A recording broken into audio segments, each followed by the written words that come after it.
आखिर क्यों कॉलेज का सबसे अमीर और ताकतवर लड़का, जिसके खौफ से पूरा कॉलेज, यहाँ तक कि कॉलेज का प्रिंसिपल भी डरता था, तुझ जैसे भिखारी को किसने एडमिशन दे दिया बे? जिसके सामने कभी किसी ने कुछ बोलने की हिम्मत नहीं की, उसने क्यों एक साधारण से गरीब स्टूडेंट देवेन से मांगी माफी? कल जो हुआ उसके लिए मुझे माफ कर दे। जिसके पिता का खौफ पूरे कॉलेज में आग की तरह फैला रहता है, आज वही आदमी झुक गया अपने बेटे पर हाथ उठाने वाले लड़के के आगे। माफ कर दो, गलती हो गई मेरे आदमियों से। मगर क्यों? आखिर कौन है देवेन और क्या है उसकी सच्चाई? क्यों उसके सामने झुक गया ताकतवर से ताकतवर आदमी? देवेन अपने दुश्मनों का ऐसा हाल करता है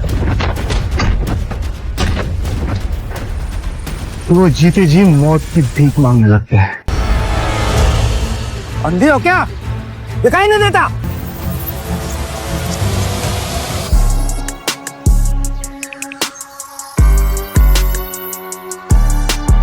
इस मामले से दूर है, इस काम के लिए आया है वही कर। अच्छा तो सुन, ये तेरी बहुत बड़ी गलतफहमी है। देवेन ने उसका कोट पकड़कर उसे उठाया और उस लड़की के पैरों में पटक दिया। अगर आज के बाद तूने किसी लड़की की तरफ हाथ तो छोड़, अगर देखा भी ना तो तेरी आंखें निकाल लूंगा। माफ कर दे। ये सब शोर सुन मिनिस्टर और विजेंद्र भी रूम से बाहर आ गए थे।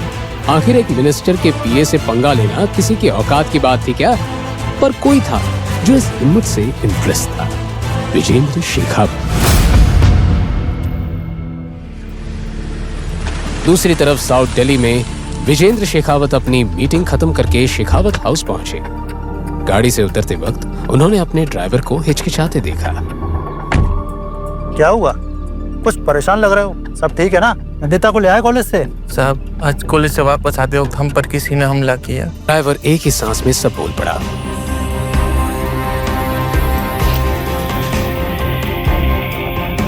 नहीं, तभी भी ठीक है, पर उनकी सुरक्षा के लिए हमें किसी बॉडी गार्ड को ढूंढना होगा।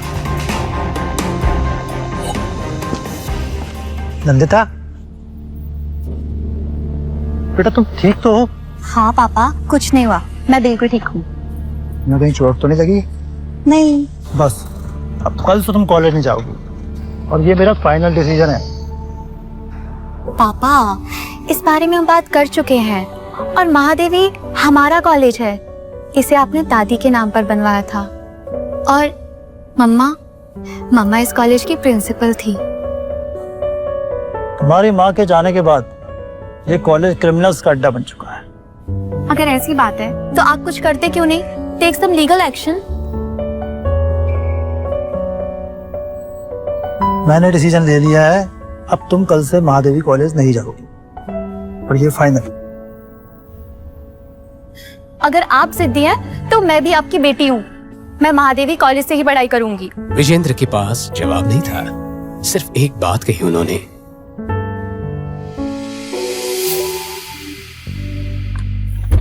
अगली शाम विजेंद्र अपने खास आदमी रशिक के साथ देवेन के फ्लैट पहुंचे।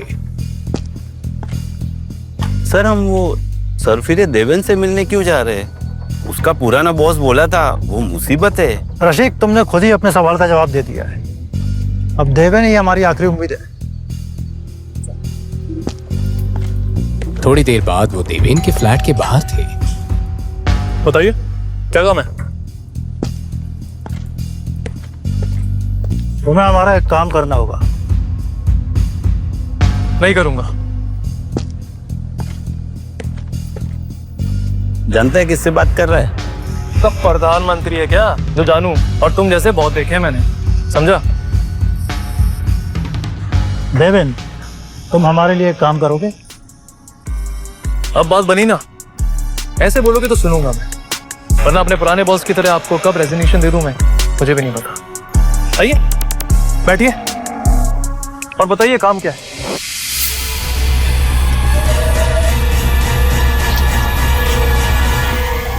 मुझे तुम्हें अपनी बेटी नंदिनी के बॉडीगार्ड के लिए हायर करना है। लेकिन एक कॉलेज स्टूडेंट को बॉडीगार्ड की क्या जरूरत है?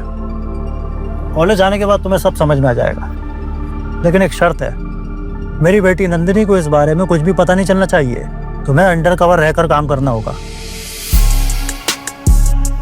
विजेंद्र जी, मैं अपने तरीके से और अपनी शर्तों पे काम करूं। अगर आपको कोई शर्त रखनी है तो आप किसी और को हायर कर सकते। You can go.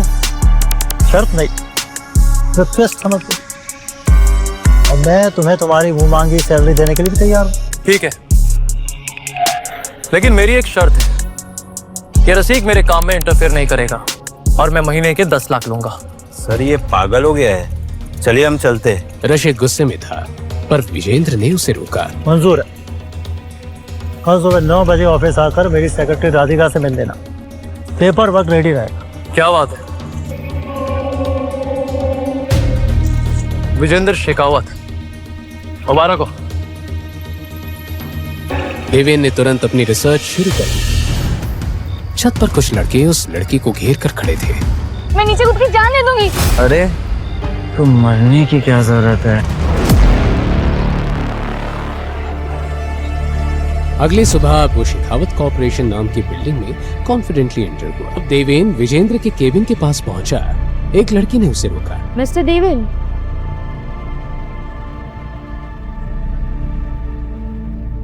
जी, आपकी तारीफ। मेरी छोड़ो, तुम्हारी फाइल में रखी फोटो तुम्हारे हैंडसम चेहरे को सही से बयां नहीं कर पा रही थी। लगता है आज मेरी मीटिंग आपके साथ है। जी बिल्कुल, और आपने मुझे पूरा 1 घंटा वेट करवाया है। एक्चुअली मुझे लड़कियों को इंतजार कराना बिल्कुल भी पसंद नहीं है। हमें यहाँ पर आई गए हो तो क्यों ना हम आगे की बात कर लें। लगता है आपको काम की बहुत जल्दी है। इतनी बड़ी कंपनी में किसी लड़की का ऐसे खुलेआम फ्लर्ट करना देवेन को थोड़ा हैरान जरूर कर गया। ऑब्वियसली मैं नहीं चाहता कि आप जैसी खूबसूरत लड़की का टाइम वेस्ट हो। ये सुन के राधिका थोड़ा फ्लैटर हो गई और अपने डेस्क पर चली गई। वैसे मैं तुम्हारी ही फाइल पढ़ रही थी। बहुत बड़े और इम्पॉसिबल मिशन को तुमने सक्सेसफुली हैंडल किया है। इम्प्रेसिव।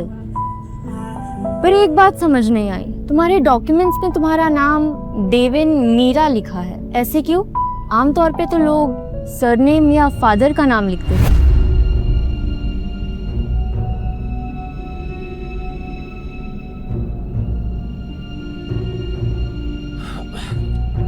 एक्चुअली देवेन की हर एक चीज खास है और मुझे लगता है कि आपको मैं कुछ ज्यादा ही पसंद आ गया। अब खास हो तो पसंद आओगे ही। रियली? वैसे मेरे नाम के अलावा अगर कुछ और क्वेश्चन है तो पूछ सकती हैं आप। संभाल कर देवेन जी, अपने क्लाइंट के सेक्रेटरी के साथ फ्लर्ट करना भारी पड़ सकता है। आपने मेरी फाइल देखी है ना? देवेन को हल्के काम वैसे भी पसंद नहीं होते। मैंने तुम्हारी फाइल देख ली, अब तुम अपने काम की फाइल देखो। इतना कहकर राधिका ने हंसकर एक फाइल देवेन के सामने रखी। इसमें सारी डिटेल्स है, नंदिता का फोटो और तुम्हारा एडमिशन लेटर भी। अच्छे से पढ़ लो। ठीक है, मैं चलता हूँ अभी, लेकिन आप ध्यान रखिएगा कि टाइम पर मेरे अकाउंट में मेरे पैसे आ जाने चाहिए।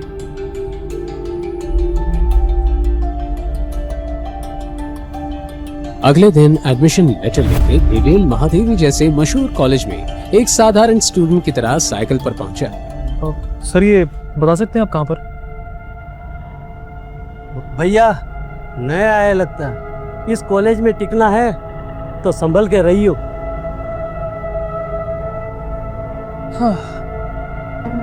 वैसे बाबू हमारी बात मानो तो यहीं से लौट के चले जाओ, तुम्हारे जैसे गरीब बच्चों के लिए कॉलेज नहीं है।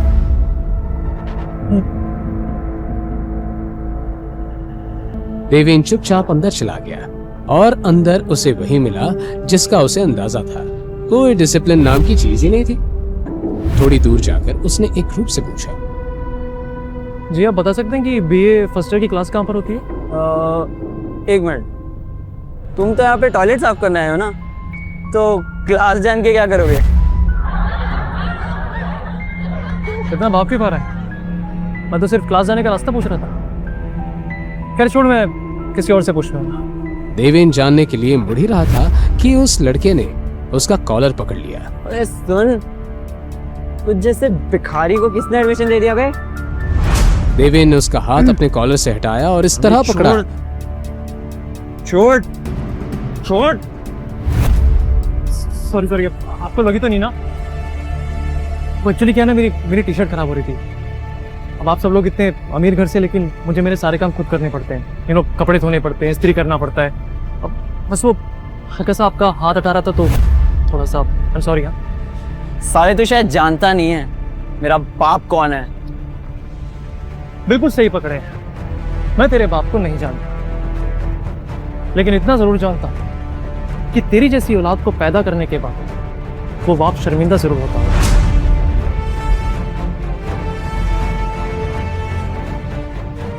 बाहर देवेन जिस क्लास के बारे में पूछ रहा था उस क्लास के अंदर जाने जैसा कुछ नहीं था। आधी से ज्यादा बेंचेस खाली थी और जो कुछ स्टूडेंट्स थे वो भी ऐसे बैठे थे जैसे किसी गार्डन में हो। सुप्रभात। अस्थाना की हिंदी सुनते ही सबने मुंह बना लिया। उसे शुद्ध हिंदी में बोलने का शौक था। तो आप सभी विचार कर रहे होंगे कि मैं यहाँ क्यों आया, है ना? तो मैं आप लोगों को एक विशेष विद्यार्थी से मिलाना चाहता हूं। हाँ? पुत्र देवेन, आओ पुत्र, आओ आओ। देवेन, तो कौन हमारे नवीन छात्रवृत्ति विद्यार्थी देवेन के साथ अपना स्थल साझा करना चाहेगा? हाँ? नंदिता। हाँ? चलो चलो चलो, बैठो बैठो नंदिता के साथ। अपना नाम सुनते नंदिता का मुंह बन गया। विद्यार्थियों, सीखते रहो। हाँ, गुड मॉर्निंग मिस शेखावत। एक मिनट, प्रिंसिपल अस्थाना ने तो सिर्फ मेरा नाम बताया था, तुम्हें मेरा सरनेम कैसे पता? सरनेम? हाँ एक्चुअली मिस शेखावत नाम, सरनेम। हाँ हाँ lecture.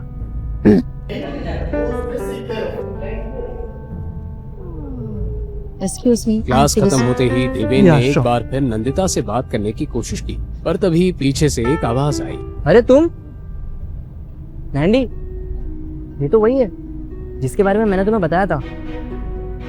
Hi, my name is तन्मय, उर्फ टोनी। ओह हाय टोनी। चलो टोनी।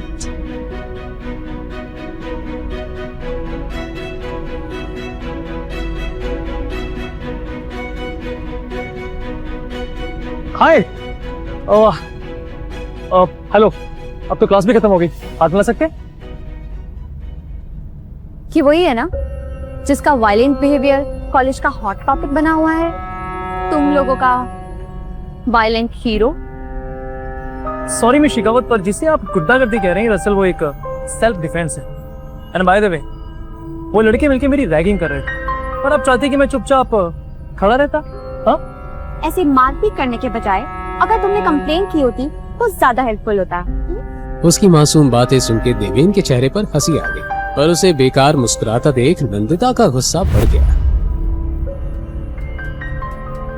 वो टमटमाते हुए वहां से चली गई। कहकर टोनी भी उसके पीछे चला।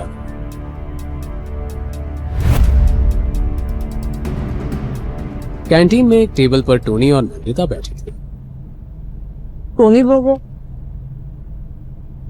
सॉरी यार, वैसे एक बात बता, उसकी तो कोई गलती नहीं थी, तो फिर तू क्यों उसके ऊपर इतना बढ़ गई?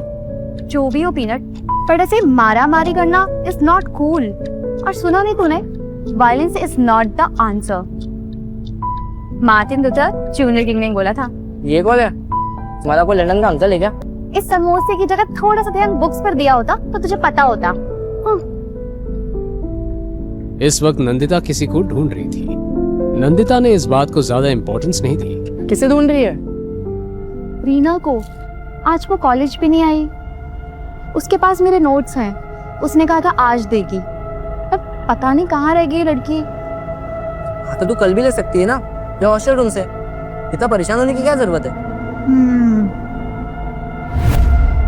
वैसे पीनट, तुझे देवेन से ज्यादा इम्प्रेस होने की जरूरत नहीं है। उस जैसे गुंडे से जितना दूर रहा जाए उतना बेहतर है। हाय मिस शेखावत, मैंने सुना कि आप मुझे याद किया। मुझे किसी पागल को तेरे काटा है जो तुम जैसी मुसीबत को याद करूंगी? You are right. एक्चुअली आपको मुसीबत को याद करने की कोई जरूरत नहीं। क्योंकि आप तो वैसे भी एक परी बनाई आपस हुई है। नंदिता नंदिता जल्दी चल, रॉकी और उसकी गैंग प्रिया और निशांत को छेड़ रहे हैं। और ये रॉकी अपनी हरकतों से बाज नहीं आएगा। चल पीनट।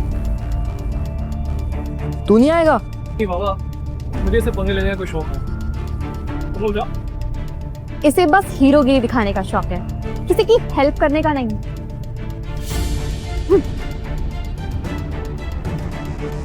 देवेंद्र रॉकी कॉलेज का गुंडा है, वो कुछ भी कर सकता है और उसके डैड की पोजीशन के चलते कोई कुछ नहीं कर सकता। लड़की की चीख सुनकर सब घबरा गए, लेकिन सबसे ज्यादा हैरान हुआ देवेन। बिना वक्त बर्बाद किए वो तुरंत चीख की तरफ दौड़ा। तुम्हारी हिम्मत कैसे हुई रॉकी? तुम ऐसे किसी को भी धक्का नहीं दे सकते हो, समझे? रॉकी और उसके दोस्त निशांत प्रिया को घेर के खड़े थे और निंदिता उनके बीच में प्रिया को संभाले हुई थी। तुम्हें बीच में आने की कोई जरूरत नहीं है, चुपचाप साइड में रहो। देखो मेरी दोस्तों से शर्त लगी है कि इन दोनों के बीच चल रहा है और वो साबित करने के लिए इन दोनों को रॉकी निशांत का चेहरा प्रिया के पास ले जा ही रहा था कि तुम जानते हो ना, इस गंदी हरकत की वजह से तुम रस्टिकेट हो सकते हो। हद है यार। रॉकी अपने होठों को गंदी तरह दबाता हुआ नंदिता की तरफ बढ़ने लगा।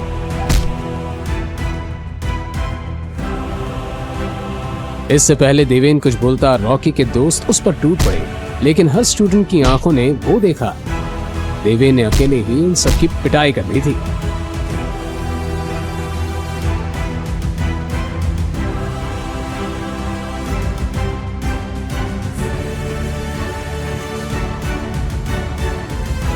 रॉकी से पंगा तुझे बहुत महंगा पड़ेगा देवेन। वो अपने दोस्तों के साथ वहां से निकल गया। यू इडियट, इतना मारने की क्या जरूरत थी? तुम्हें पता है रॉकी के डैड कौन है? अरे देवेंद्र ब्रो, आप अब अकेले इसने मुसीबत मोल ली है तो हैंडल भी अकेले खुद करेगा। बड़ा आया हीरो बनने। चलो पीनट। अरे लेकिन अम्मे ने क्या कर दिया? तो साला रॉकी का बाप है कौन? पता लगाना पड़ेगा बेटा। चलो। इतने में देवेन का फोन बजता है। मेन गेट की तरफ बढ़ता हुआ वो कॉल पे कहता है, हाँ मेरी नंदिता शेखावत से मुलाकात हो चुकी है। डोंट वरी, सब कुछ प्लान के अकॉर्डिंग होगा।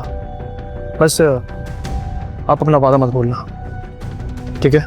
जैसे ही वो कॉलेज के बाहर निकला उसने एक वैन देखी जो काफी देर से वहीं पेट्रोल कर रही थी। देवेन समझ गया दाल में कुछ काला है। वो कैजुअली बाहर निकला ही था कि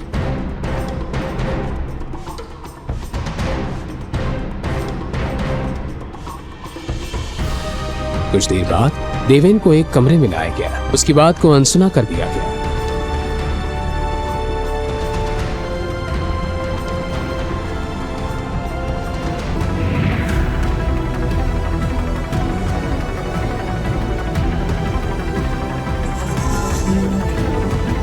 इसकी सजा तो जरूर तय करें। पहले इसकी शक्ल तो देख लूं। नकाब हटाओ इसका।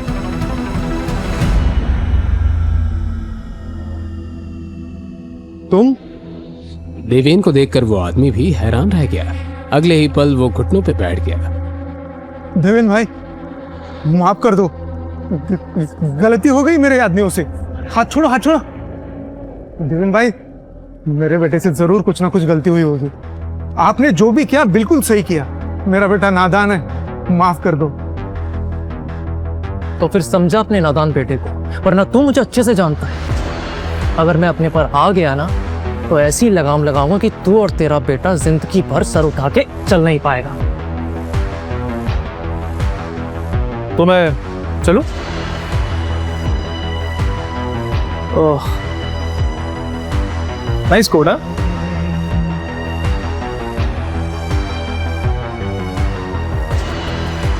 तो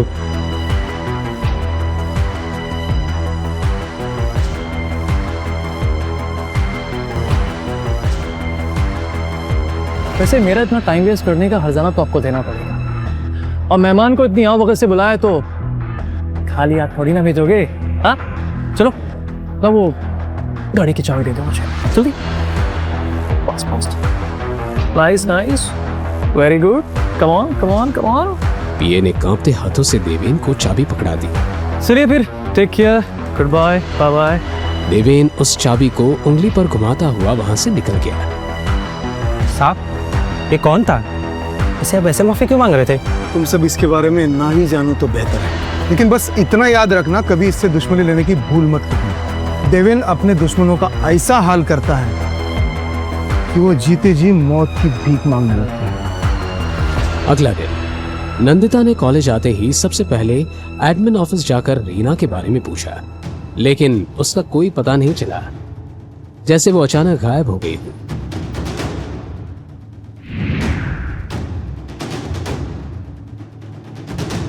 देवेन क्लासरूम की तरफ जा ही रहा था। कल के इंसिडेंट के बाद काफी स्टूडेंट्स उसे पहचान गए थे, लेकिन जहां लड़के उसके पास जाने से कतरा रहे थे, वहीं लड़कियां उसकी हीरोगिरी पर फिदा हो रही थी। क्लास में टोनी के आगे वाली सीट पर बैठी नंदिता ने फोन पे देवेन और उस लड़की का वीडियो चला रखा था। ये देख नीनत, कैसे आशिकी 3 चल रही है। प्यार के बदले प्यार बढ़ता है। ये और रॉकी दोनों के दोनों एक जैसे हैं। वो अगर मुगल एम्पायर है तो ये east India company. Rocky Pakistan से है क्या? कैसे हो तुम दोनों? वैसे मेरे बारे में बात हो रही है तो इस कॉन्वर्सेशन में ज्वाइन करने का मुझे पूरा हक है ना? चलो बात करते हैं। पहले दिन बैठने दिया, इसका मतलब ये नहीं है कि रोज रोज के लिए परमिशन मिल गई। जाओ उधर बैठो जाकर, निकलो यहाँ से।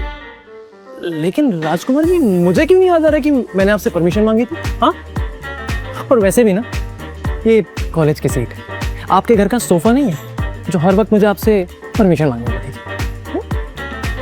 हाँ, बाय द वे, तुम लोग क्या बात कर रहे थे मेरे बारे में? बोलो।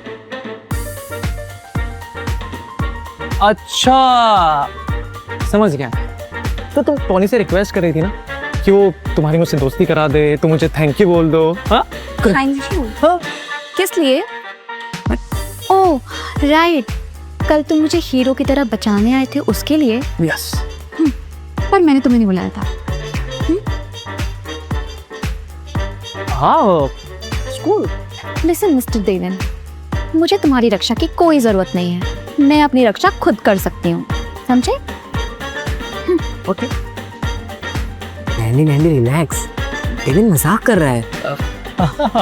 जोकिंग। वैसे देवन, एज ए सीरियस नोट, कल जो तुमने रॉकी के साथ किया, उसके बाद तुम्हें कॉलेज नहीं आना चाहिए था। मुझे नहीं लगता वो चुप बैठेगा। सही बोल रहा। टोनी की बात पूरी भी नहीं हुई थी कि क्लास में एकदम शांति छा गई। सबने दूर की तरफ देखा और वहां रॉकी खड़ा था। उसके चेहरे पर कल की मार के निशान अभी भी दिख रहे थे। उसकी आंखों में गुस्सा था, लेकिन वो सीधा देवेन के पास आया। कल जो हुआ उसके लिए मुझे माफ कर दे, आगे से ऐसी गलती नहीं होगी। चल अच्छा है, तुझे तेरी गलती का एहसास हो गया। लेकिन तुझे पता है, आज मेरा मूड बहुत अच्छा है। जा, तुझे माफ किया, लेकिन अगली बार संभल कर। अभी तुम मुझसे माफी मांगने के लिए अपने पैरों पर चलकर आया है, लेकिन अगली बार तेरे पैरों के साथ साथ ना तेरी जुबान भी बोलने लायक नहीं रहेगी, समझा? चल। और हाँ सुन, ये गाड़ी की चाबी ले जा। अपने पापा को बोलना कि देवेन को कुछ खास पसंद नहीं आई। हाँ? लेकिन उसके अंदर गुस्सा और नफरत उबल रही थी। क्या करेगा अब रॉकी? क्या देवेन और नंदिता की दोस्ती हो पाएगी? हाँ, कितना गंदा है। क्या हंगामा मचा रखा है? कॉलेज के लिए देर नहीं हो रही? चलो जाओ नहाने। मैम, एक्चुअली बाथरूम में पानी साफ नहीं आ रहा है, आप एक बार टाकी साफ करवा दीजिए ना। वो सब मैं बाद में देखूंगी, अभी जाओ यहाँ से। धनीरा, जाके ऊपर टंकी में देखो क्या प्रॉब्लम है। मैडम, अभी मैं बाहर साफ कर रहा हूँ, ये करने के बाद जाता हूँ। ऐसे भी तो लास्ट वीक ही तो साफ कराया था टांकी। अब भी जाके देख के आओ क्या प्रॉब्लम है। वार्डन भी उसके पीछे पीछे छत पर चली गई। छत वैसे भी गुंडागर्दी का अड्डा बनी हुई थी।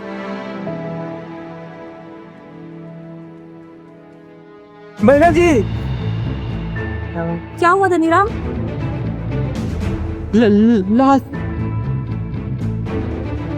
न्यूज कॉलेज में आग की तरह फैल गई। वार्डन ने तुरंत प्रिंसिपल को इन्फॉर्म किया। आजकल की पीढ़ी भी ना कितनी जल्दी हार मान जाती है। रीना सुसाइड कर ही नहीं सकती, मैं उसे बहुत अच्छे से जानती हूँ। वो एक बहुत हिम्मत वाली लड़की थी। ये था कॉलेज का अनऑफिशियल स्टूडेंट लीडर शरद शाह। अपनी छोटी सी फौज और भाई वरुण शाह के साथ आया था। शाह ब्रदर्स शहर के बड़े बिजनेसमैन कम गैंगस्टर के बेटे, जिनकी कॉलेज में बहुत चलती थी। अरे नंदिता जी, जब इंस्पेक्टर साहब कह रहे हैं कि ये सुसाइड है, तो क्यों बिन बात का जग्गा जासूस बनने की कोशिश कर रही हो? अरे वरुण सर, शरद सर, बहुत टाइम बाद मिले हो। ये कोई भूल होगी क्या हमारे से? इसका तो ब्रेकअप हो गया था ना, शायद झेल नहीं पाए बेचारे। ये सुसाइड नहीं है। अरे नंदिता जी, आप क्या जाने दिल के टूटने का दर्द। आपका तो दिल कभी टूटा ही नहीं, आपने तो सिर्फ दूसरों के दिल तोड़े।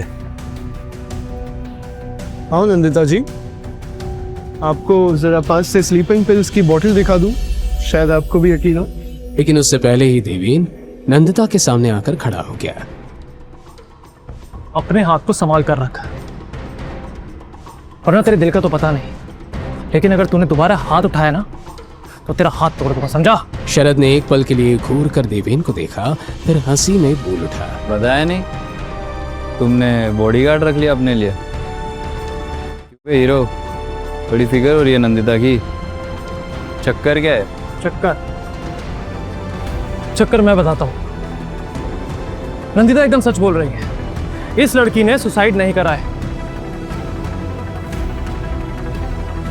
Let me show you.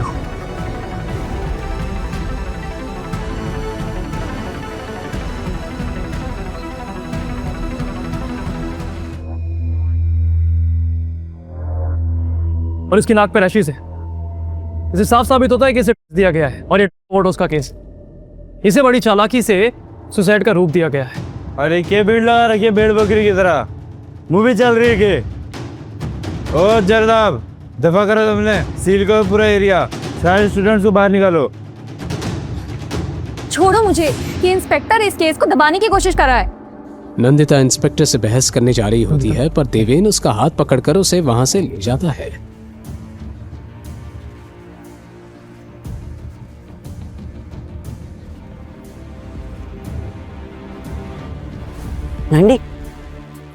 छोड़ो मुझे, ये इंस्पेक्टर जानबूझकर सच दबाने की कोशिश कर रहा है। नहीं तो पागल हो गई है क्या? ये का मामला है और तू अच्छे से जानती है शाह ब्रदर्स का इनमें इन्वॉल्वमेंट है, और तू उनके खिलाफ जाने की बात कर रही है। तू जानती है कितना डेंजरस हो सकता है ये। देखना वो इंस्पेक्टर कैसे उनकी। नंदिता गुस्से में चली जाती है। देवेन उसके पीछे जाने लगता है, पर टोनी उसे रोक लेता है। देवेन, मैं उसके पीछे जाता हूँ, वो सबके पीछे बहुत डिस्टर्ब हो गई है। देवेन जानता था कि अभी उसके और नंदिता के बीच दोस्ती का रिश्ता नहीं बना है, इसलिए वो टोनी की बात मान जाता है। मुझे क्या करना है? मैंने सबको न्याय डालने का ठेका थोड़ी रखा है। तभी फॉरेंसिक टीम बॉडी को ले जाते हुए के सामने से गुजरती है। देवेन को नंदिता की बातें याद आती। वो इरिटेट होकर अपना मोबाइल निकालता है और तुरंत विजेंद्र को कॉल करता है। शिकावत साहब, आपको पता है आपके कॉलेज में इस वक्त क्या हो रहा है? पानी की टंकी में से एक लड़की की लाश मिली है। पुलिस वाले यहाँ मुआयना करने आए हैं और वो लोग जानबूझकर इस केस को एक सैड केस बना रहे हैं। वो सब में पढ़ो मत, जो काम के लिए गए हो वही करो। देवेन फ्रस्ट्रेट होकर काम से काम रखने का फैसला करता है।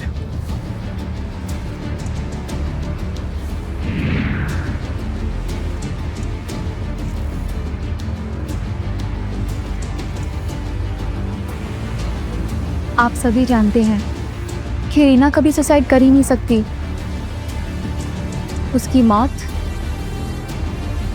के पीछे बहुत कुछ छुपा है, और ये इंस्पेक्टर सुसाइड का नाम देकर इन्वेस्टिगेशन रोकना चाहता है। पर हमें सच जानना ही होगा। क्या आप सभी प्रोटेस्ट में मेरा साथ देंगे?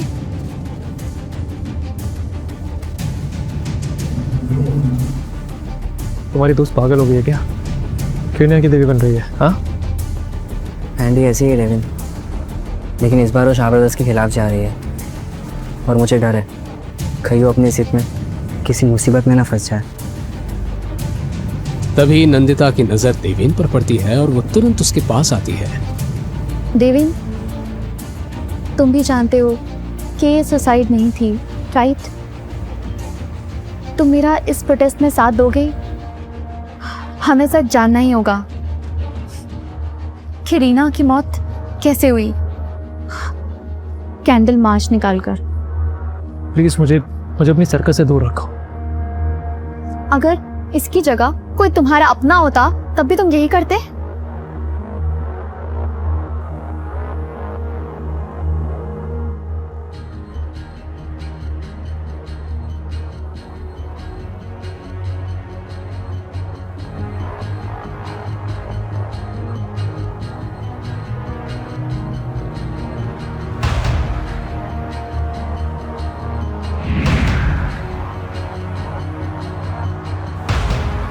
एक कुकर तमाशे रखकर शॉप चौक।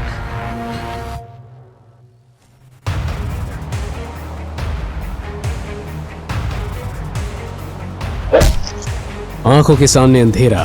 देवेन लड़खड़ाते हुए देखने की कोशिश करता है। कुछ अनजान लड़के उनमें से रॉकी और शरद को पहचान लेते हैं।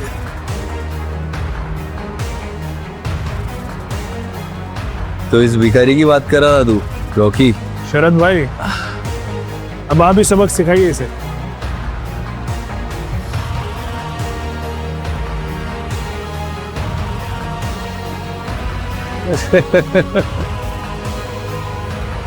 लगता है कल की मार कम पड़ गई तुझे। हाँ,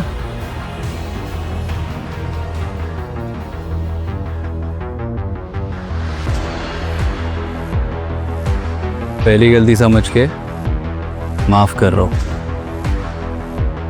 तुझे किसने बोला कि मुझे माफी चाहिए? हाँ, तेरे खान बज रहे हैं क्या? हीरो बनने का बड़ा शौक है लगता है। नहीं बेटा, तेरा बाप बनने का।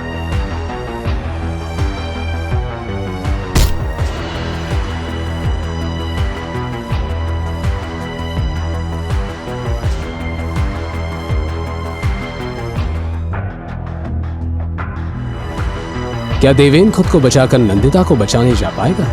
क्या करने वाला था शरद नंदिता के साथ? देवेन का अंदाजा सही था। निकल गई सारी हीरोगिरी। चल रॉकी, तेरा काम तो हो गया। अब मैं जरा उस मोर्चे वाली नंदिता को संभाल कर आता हूँ। उसका सच्चाई का भूत उतारना भी तो जरूरी है। शरद ने ये बात रॉकी से कही, मगर ये सुनते ही देवेन के अंदर जैसे करंट सा दौड़ गया और वो अपनी पूरी ताकत बटोरने लगा।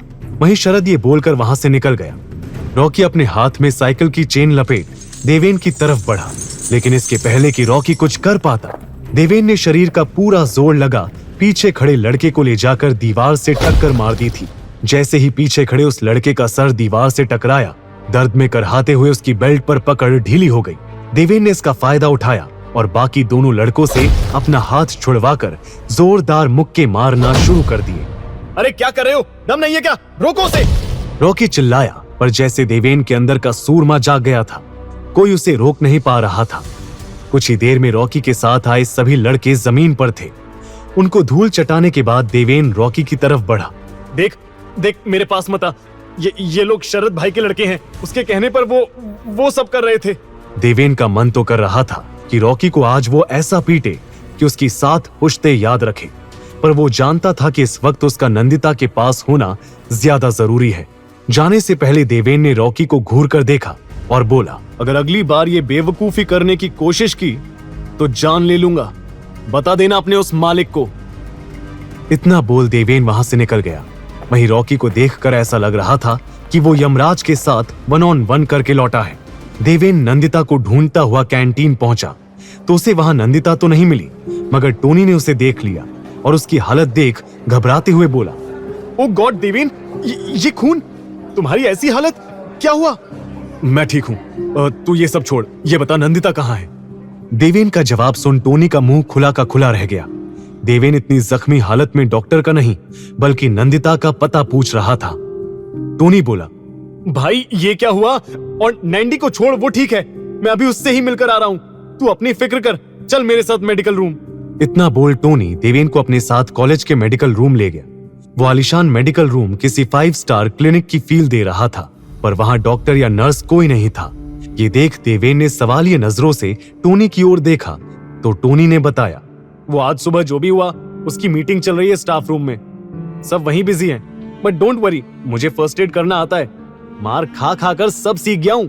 कहकर टोनी आसपास फर्स्ट एड किट ढूंढने लगा। देवेन ने वहां रखे बेड पर बैठते हुए उससे पूछा, मुझे तो अभी भी कुछ समझ नहीं आ रहा पीनट, ये कैसा कॉलेज है?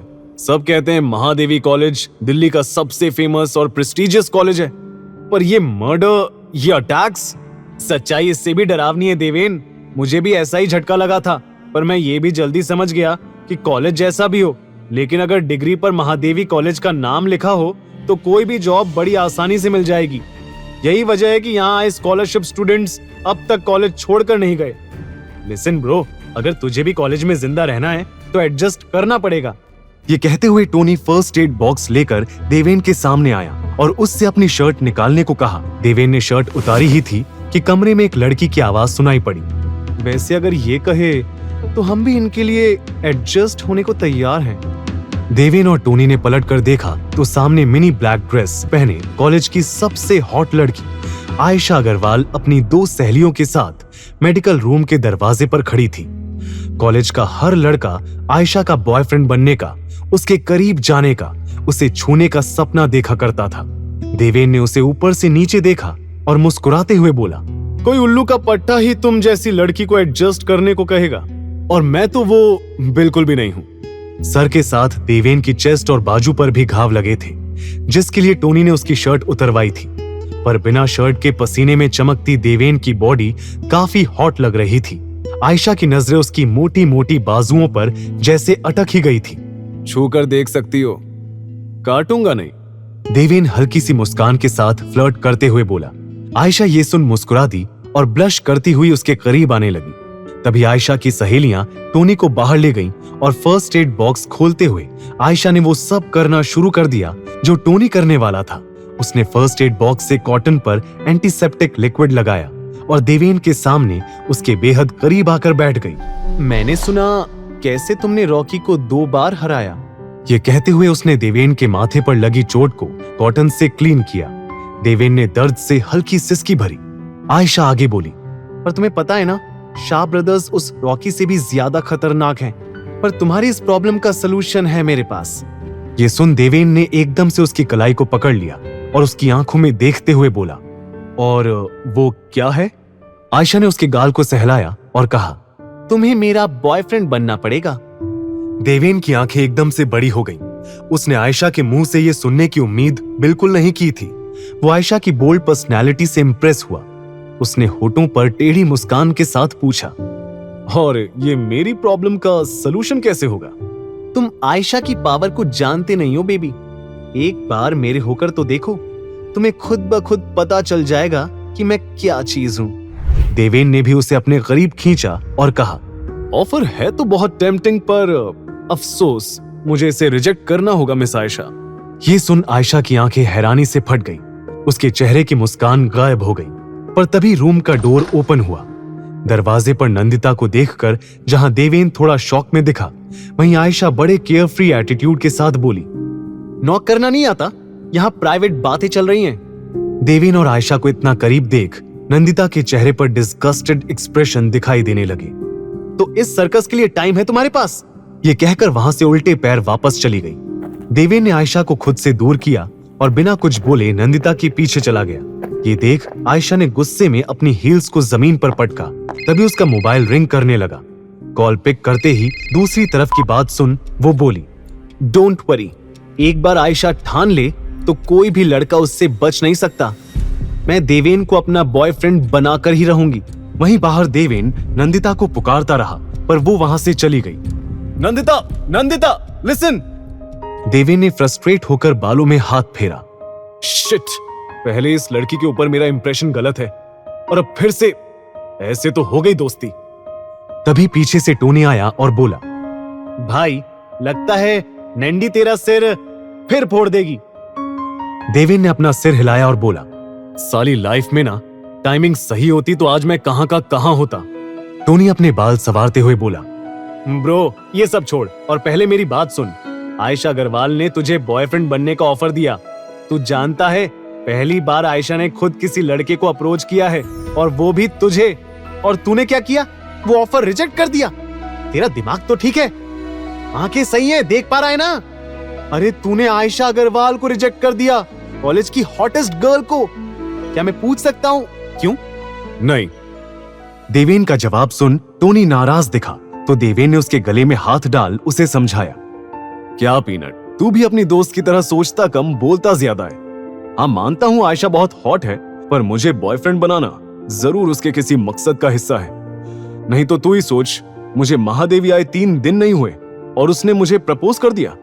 टोनी ये सुन सोच में पड़ गया था।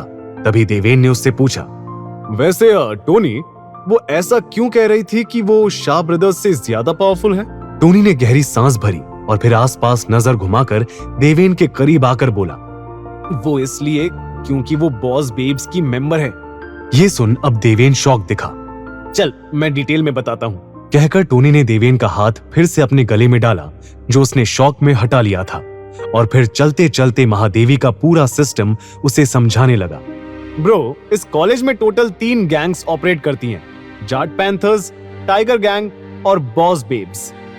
देवेन हल्का सा हंसा। सीरियसली, ये गैंग्स का भी खेल चल रहा है अब इस कॉलेज में? ये खेल नहीं देवेन, बहुत खतरनाक है ये सब।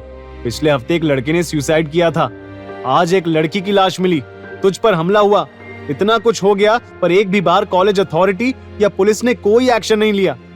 ये ताकत है इन गैंग्स की इस कॉलेज में। वो शाह ब्रदर्स टाइगर गैंग के सबसे डेंजरस मेंबर्स हैं। अपने लीडर के राइट और लेफ्ट हैंड है वो दोनों भाई। और जाट पैंथर्स और बॉस बेब्स, उसके मेंबर्स कौन है? देवेन के सवाल पर टोनी ने बताया, जाट पैंथर्स का लीडर है भरत, जो ज्यादा दिखाई नहीं देता, इसलिए मुझे भी उसके बारे में ज्यादा कुछ नहीं पता। और बॉस बेब्स गर्ल गैंग है जिसकी लीडर काशवी है। ये आयशा काशवी की बहुत खास मेंबर है। देवेन, ये गैंग्स एक दूसरे की राइवल हैं, बस कॉलेज में अपनी पावर बढ़ाने की कोशिश में लगी रहती हैं।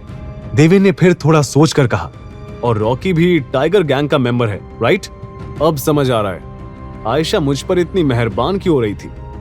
मैंने उसकी राइवल गैंग के मेंबर को जो पीटा है, बॉस बेब्स को तो मैं लॉटरी की टिकट लग रहा हूँगा। अगर ऐसा है तो तूने ना करके बिल्कुल सही किया। देख देवेन, ये दोनों गैंग्स की लड़ाई में उलझना सही नहीं होगा, वरना इन दोनों गैंग के बीच तू शहीद हो जाएगा। टोनी ने उसे वार्न किया। शाम हो चुकी थी। नंदिता के बहुत समझाने के बाद भी पूरे कॉलेज में सिर्फ 10 स्टूडेंट्स उसका साथ देने के लिए आगे आए थे।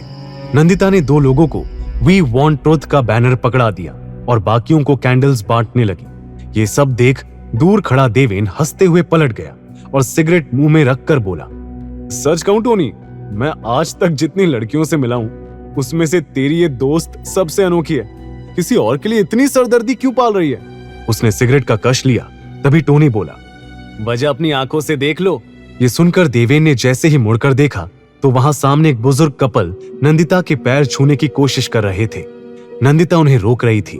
उस कपल ने फिर हाथ जोड़कर रोना शुरू कर दिया था। ये रीना के माँ बाप हैं। नंदिता उनकी मरी हुई बेटी को इंसाफ दिलाना चाहती है। टोनी उन बूढ़े कपल की पहचान बता रहा था, पर यह नजारा देख देवेन की नजर नंदिता पर टिक सी गई थी। जिस तरह वो रीना की मां को गले लगाकर उन्हें संभाल रही थी, ये देखकर देवेन को पता ही नहीं चला कब वो हल्का सा मुस्कुराया। टोनी ने ये सब नोटिस किया और बोला, अब मेरी दोस्त के बारे में क्या कहोगे? देवेन ने तुरंत नजर फेर ली और सिगरेट के कश लेने लगा। तभी नंदिता उनके पास आ गई। उसने एक पल देवेन को घूर कर देखा और फिर टोनी को कैंडल देते हुए बोली, कम ऑन पीनट, हम मार्च शुरू करने वाले हैं। रीना के मम्मी पापा भी आ गए हैं। चल, अगर तुम्हें सर्कस का पार्ट नहीं बनना है तो यहाँ क्या कर रहे हो? नंदिता के पूछते ही देवेन एरोगेंटली बोला, क्यों? ये तुम्हारी प्राइवेट प्रॉपर्टी है, मेरी मर्जी। इससे पहले दोनों के बीच झगड़ा बढ़ पाता, टोनी नंदिता को अपने साथ ले गया। सभी स्टूडेंट कैंडल मार्च के लिए रेडी थे। नंदिता सबसे आगे खड़ी थी। We want truth, we want justice। वो सब कैंडल मार्च करते हुए कॉलेज कैंपस से बाहर आए ही थे कि तभी एकदम से पटाखों के फटने की आवाज आनी शुरू हो गई। सभी स्टूडेंट्स चीखते हुए इधर उधर भागने लगे। पटाखों की आवाज रुकने का नाम नहीं ले रही थी। चारों तरफ धुआं फैल गया था। वहां मौजूद सभी लोग खांसने लगे। उनकी आंखें जलने लगी थी। ये देख देवेन दौड़ा दौड़ा वहां पहुंचा। नंदिता, नंदिता! वो चिल्लाते हुए उसे ढूंढने लगा, पर पटाखों के शोर में उसकी आवाज दब गई थी। उधर नंदिता रीना के माँ बाप को संभालने की कोशिश में लगी थी। अंकल, आंटी, टोनी, मेरी मदद करो, इन्हें यहाँ से लेकर जाना होगा। टोनी खांसते हुए बुजुर्ग कपल की मदद करने लगा। नंदिता भी पीछे आ रही थी, पर तभी किसी ने उसकी कलाई को पकड़ लिया। कौन है? छोड़ो! नंदिता कुछ कर पाती उससे पहले ही उसके मुंह पर रुमाल रखकर उसे बेहोश कर दिया गया। एक शख्स नंदिता को अपनी बाहों में उठाए उस धुएं की आड़ में उसे वहां से ले गया। नैंडी! नैंडी! टोनी ने आसपास नजर घुमाई, पर उसे धुएं में कुछ साफ नजर नहीं आ रहा था। तभी उसने देवेन को देखा। वो दौड़कर उसके पास पहुंचा और घबराई आवाज में बोला, देवेन, नैंडी, नैंडी कहीं नहीं मिल रही। अभी यही थी, पता नहीं अचानक से कहाँ चली गई। कहीं वो शरद? क्या टोनी का शक सच था? क्या सच में शरद ने नंदिता को उठवाया था? क्या देवेन उसे बचा पाएगा? देवेन, नंदिता, नैंडी कहीं नहीं मिल रही। अभी यही थी, पता नहीं अचानक से कहाँ चली गई। कहीं वो शरद? हाँ देवेन, ये जरूर शाह ब्रदर्स का ही काम है। वो नहीं चाहते थे कि ये प्रोटेस्ट हो। कहीं उन्होंने नंदिता को कुछ... हम पुलिस कंप्लेन करते हैं। नंदिता की जान को भी खतरा हो सकता है। कहीं शरद ने उसे कुछ... टोनी बहुत घबरा गया था। वो बिना रुके बस बोले जा रहा था। तभी देवेन ने उसे शांत करते हुए कहा, टोनी, नंदिता को कुछ नहीं होगा और पुलिस में कंप्लेन करने से भी कोई फायदा नहीं होगा। अगर वो पुलिस वाला भी शाह ब्रदर्स से मिला हुआ हो तो? पर तू चिंता मत कर, मैं तेरी दोस्त को वापस लेकर आऊंगा। कहकर देवेन वहां से चला गया। कोई है? हेल्प! जाने दो मुझे! एक अंधेरे कमरे में पड़ी नंदिता चिल्ला रही थी। कुछ 10 मिनट पहले ही उस पर नशे का असर खत्म हुआ था। होश में आते ही उसने अपने आप को एक बंद कमरे में बंधा हुआ पाया और बस तभी से मदद की गुहार लगा रही थी। तभी कमरे का दरवाजा खुला और 2 गुंडे जैसे दिखने वाले आदमी अंदर आए। क्या गला फाड़ फाड़ कर चिल्ला रही है? साला सारा नशा उतार दिया। कहता हुआ एक आदमी हाथ में शराब की बोतल लिए आगे बढ़ने लगा। उसे अपने करीब आते देख नंदिता सहम गई। देखो, मेरे करीब मत आना, समझे? दूर रहो। वो आदमी एकदम से उसके पास आ गया। नंदिता दरवाजा खुला देखकर चिल्लाई, कोई है? प्लीज बचाओ! हम कुछ कर रहे हैं क्या? तो फिर चिल्ला क्यों रही है? अबे तू क्या खड़ा है? वो सामान इधर रख। उसके कहने पर दूसरे आदमी ने अपने हाथ में पकड़ी थैली को नंदिता के सामने टेबल पर रख दिया। नंदिता उसे शक भरी निगाहों से देख रही थी। तभी पास खड़े उस गुंडे ने शराब की बोतल को साइड में रखा और थैली को खाली करते हुए बोला, ये देख, समोसा, पानी सब तेरे लिए। अरे आराम से खा पी ऐश कर, मगर अपनी मुंह की पेटी बंद रख, समझी? कहकर उसने नंदिता के हाथ खोल दिए। नंदिता ने भी मौका देखकर पास रखी बोतल उठाई और उस गुंडे के सर पर दे मारी। वो भागने की कोशिश कर रही थी, पर सामने खड़े दूसरे गुंडे ने अपनी ताकत से उसके हाथ से बोतल छीनकर दूर फेंक दी। नंदिता बहते हुए आंसुओं के साथ लड़ने की पूरी कोशिश कर रही थी। छोड़ो मुझे, छोड़ो, कोई है? बचाओ, जाने दो। वो गुंडा नंदिता के ऊपर हाथ उठाने वाला था, पर तभी किसी ने उसका हाथ पीछे से पकड़ लिया। जब लड़की कह रही है जाने दो, तो क्यों नहीं सुन रहे? हीरो से पिटने का कुछ ज्यादा ही शौक है क्या? यह आवाज सुनते ही नंदिता ने अपनी डर से बंद आंखों को तुरंत खोला। वहां अपने सामने देवेन को देखकर उसकी आंखें शौक से बड़ी हो गई। वो गुंडा कुछ कहने के लिए मुंह खोलने वाला था, पर तभी देवेन ने मुक्का मारकर उसे वहीं बेहोश कर दिया। नंदिता के चेहरे पर राहत की झलक दिखी। वो नम आंखों के साथ देवेन की तरफ ही देख रही थी। वैसे ऐसी सिचुएशन में लड़की हीरो के सीने से लग जाती है। तुम्हें ट्राई करना है? नंदिता ने राहत की सांस भरकर खुद को शांत किया। तभी देवेन ने वहां दूसरे गुंडे की तरफ देखा, जिसके पास टूटी हुई बोतल पड़ी हुई थी। इसे मार दिया क्या? देवेन ने थोड़ा शॉक होकर पूछा, तो नंदिता तुरंत बोल पड़ी, नहीं, मैंने बस वो बोतल, वो सांस नहीं ले रहा है क्या? मर गया क्या? देवेन ने चेक किया, जिंदा है। इतना कहकर उसने वहां रखी पानी की बोतल उठाई और आराम से बैठकर पानी पीने लगा। नंदिता हैरानी से बोली, तुम क्या कर रहे हो? ये कोई आराम करने का वक्त है? चलो यहाँ से। इनके साथी आ गए तो? और पहले मेरे पैर खोलने में मेरी मदद करो, जल्दी करो देवेन। वो टाइट बंद गांठ नंदिता से खुल नहीं पा रही थी। तभी देवेन की एरोगेंट आवाज आई, एक शर्त पर। यह सुनते ही नंदिता झल्ला पड़ी। व्हाट? तुम्हें इस सिचुएशन का भी फायदा उठाना है? तुम जैसे गुंडे से मैं कोई और उम्मीद भी क्या कर सकती हूँ? यू नो व्हाट, मुझे तुम्हारी जरूरत ही नहीं है, मैं खुद यहाँ से चली जाऊंगी। कहते हुए नंदिता ने आखिर अपने पैर खोल ही लिए। वो उठकर जा ही रही थी कि देवेन पीछे से बोला, फाइन जाओ, पर अगर इनके साथी बाहर मिल गए तो मैं बचाने नहीं आऊंगा। ये सुनते ही नंदिता के कदम थम गए। कुछ सेकंड सोचने के बाद उसने पीछे मुड़कर देखा और बोली, बोलो क्या शर्त है तुम्हारी? बस तुम्हारी दोस्ती मिलेगी। ये कहते हुए देवेन ने स्माइल के साथ अपना हाथ आगे कर दिया। टोनी थोड़ा हंसकर बोला, देख ब्रो, हैंडसम तू भी है और वो हैरी भी, पर वो है रोमांटिक फिल्मों का चॉकलेटी बॉय, तो तू एक्शन रोमांस का full on angry young man. तू हड्डियां तोड़ने के लिए ठीक है, पर दिल के मामले में तो बाजी चॉकलेटी बॉय ही मारता है ना, स्पेशली जब बात हो मारपीट और गुंडागर्दी से नफरत करने वाली हमारी नैंडी की। तू मुझे इस हैरी से कंपेयर कर रहा है? वैसे भी मुझे नंदिता की लव लाइफ से कोई लेना देना नहीं है, जिसे पसंद करना है करे। तभी नंदिता हैरी के साथ उनके पास आई। हैरी, ये है देवेन, इसी ने मुझे कल गुंडों से बचाया था। देवेन, ये हार्दिक, आई मीन हैरी, मेरा फ्रेंड, कुछ टाइम के लिए लंदन गया था, आज ही वापस आया है। देवेन ने बेमन से हैरी से हाथ मिलाया। फिर वो नंदिता से कुछ कहने वाला था, पर तभी हैरी बोला, oh shit, how can I forget about this? कहते हुए उसने अपनी पॉकेट से एक छोटा सा गिफ्ट बॉक्स निकाला और नंदिता के हाथ में दे दिया। साथ ही उसने उसके हाथ से वो फ्लावर बुके लेकर देवेन के हाथ में थमा दिया था। Nandi, this is for you, the best perfume from London. You won't believe, इसे पाने के लिए मैंने 12 आवर्स का बस से ट्रैवल किया था। Can you imagine? But it's all worth it when it's about you. Nandita भी परफ्यूम को एक्साइटेडली चेक करने लगी थी। देवेन ने एक बार कुछ कहने की कोशिश की, पर हैरी ने उसे मौका ही नहीं दिया। अच्छा नैंडी, मैंने इतने दिन क्लासेस मिस की है, you have to help me, okay? तो ये परफ्यूम रिश्वत है। Just kidding. नंदिता के ये कहते ही वो दोनों हंसने लगे। तभी देवेन फिर कुछ बोलना चाह रहा था, पर एक बार फिर हैरी ने आगे आकर नंदिता को क्लास शुरू होने का याद दिलाया और उसके साथ वहां से चला गया। देवेन वहीं पीछे हाथ में फ्लावर्स लिए इरिटेट एक्सप्रेशन के साथ उन्हें जाते हुए देख रहा था। इस चिपकू की तो मेरे दिए फूल मुझे ही चिपका गया। और देखा ना टोनी तूने कैसे नंदिता के साथ चिपक रहा था। ये फूल तू ही रख, वैसे भी मुझे इनकी जरूरत नहीं थी। कहकर देवेन भी वहां से चला गया। कॉलेज में लेक्चर्स के बाद देवेन को पता चला कि उसे हॉस्टल में रूम अलॉट हो चुका था। देवेन उसी रात अपने बैग्स के साथ हॉस्टल रूम में शिफ्ट होने पहुंच गया। हॉस्टल वार्डन ने उसे अपने असिस्टेंट के साथ भेज दिया, जिसे सब लोग मीटर कहकर बुलाते थे। देवेन भैया, है ना? मैं तो आपको देखते ही पहचान गया था। आप आते ही कॉलेज में इतने फेमस जो हो गए, पर मुझे नहीं पता था आप स्कॉलरशिप स्टूडेंट होंगे। वो तो जब वार्डन सर ने आपको रूम नंबर 118 अलॉट किया तो पता चला। वो आप जिन तीनों के साथ रूम शेयर करने वाले हो, वो सब भी आपकी तरह गरीब घर से या मिडिल क्लास परिवार से हैं।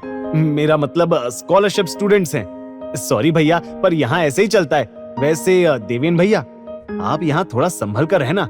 यहाँ कॉलेज से भी बुरा हाल है, पर हाँ, किसी भी चीज की जरूरत हो तो इस मीटर को याद कर लेना। लो, बातों बातों में आपका रूम भी आ गया।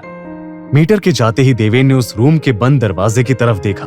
उसके नॉक करने से पहले ही डोर ओपन हो गया। तभी देवेन का सामना एक जैसे दिखने वाले दो लोगों से हुआ। अरे देवेन भाई, हम आपका ही इंतजार कर रहे थे। मैं सोनू और मैं मोनू। आप आइए ना। कहते हुए उन जुड़वा भाइयों ने देवेन के हाथ से बैग लिए और मुस्कुराते हुए उसका वेलकम करने लगे। देवेन ऑकवर्ड स्माइल के साथ रूम में एंटर हुआ। रूम के दोनों साइड दो दो बेड के साथ 2 कबर्ड रखे गए थे। विंडो के पास एक स्टडी टेबल था, जहां एक लड़का चुपचाप पढ़ाई कर रहा था। अबे मयंक, कितना पढ़ेगा, देखना कौन आया है। मोनू बोला और फिर उसने देवेन का सामान लेफ्ट हैंड साइड के कॉर्नर बेड पर रखकर कहा, देवेन भाई, ये वाला बेड आपका। हमने सब साफ कर दिया है। आपके सामान के लिए अलमारी में जगह भी खाली कर दी है।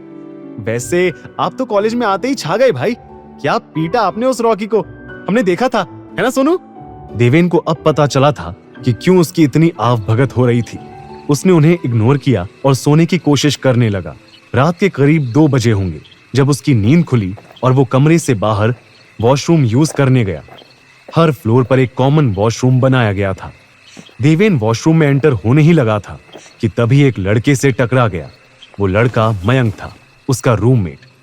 आई एम सॉरी, वो मैंने ध्यान नहीं दिया। मयंक ने नजर चुराते हुए कहा।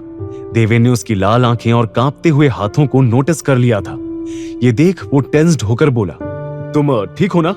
दूर रहो मुझसे, मैं ठीक हूं। कहते हुए मयंक वहां से चला गया, पर हड़बड़ाहट में उसकी जेब से जमीन पर एक ब्राउन पैकेट गिर गया था। देवेन ने माथे पर शिकन के साथ पैकेट उठाया। पैकेट से गिर रहे व्हाइट पाउडर को देवेन ने जैसे ही स्मेल किया, उसकी आंखें फटी की फटी रह गईं। ये तो कोकेन है। मीटर की वार्निंग और अब ये कोकेन का पैकेट। क्या देवेन अब भी ये सब इग्नोर कर सिर्फ अपने मिशन पर फोकस करेगा?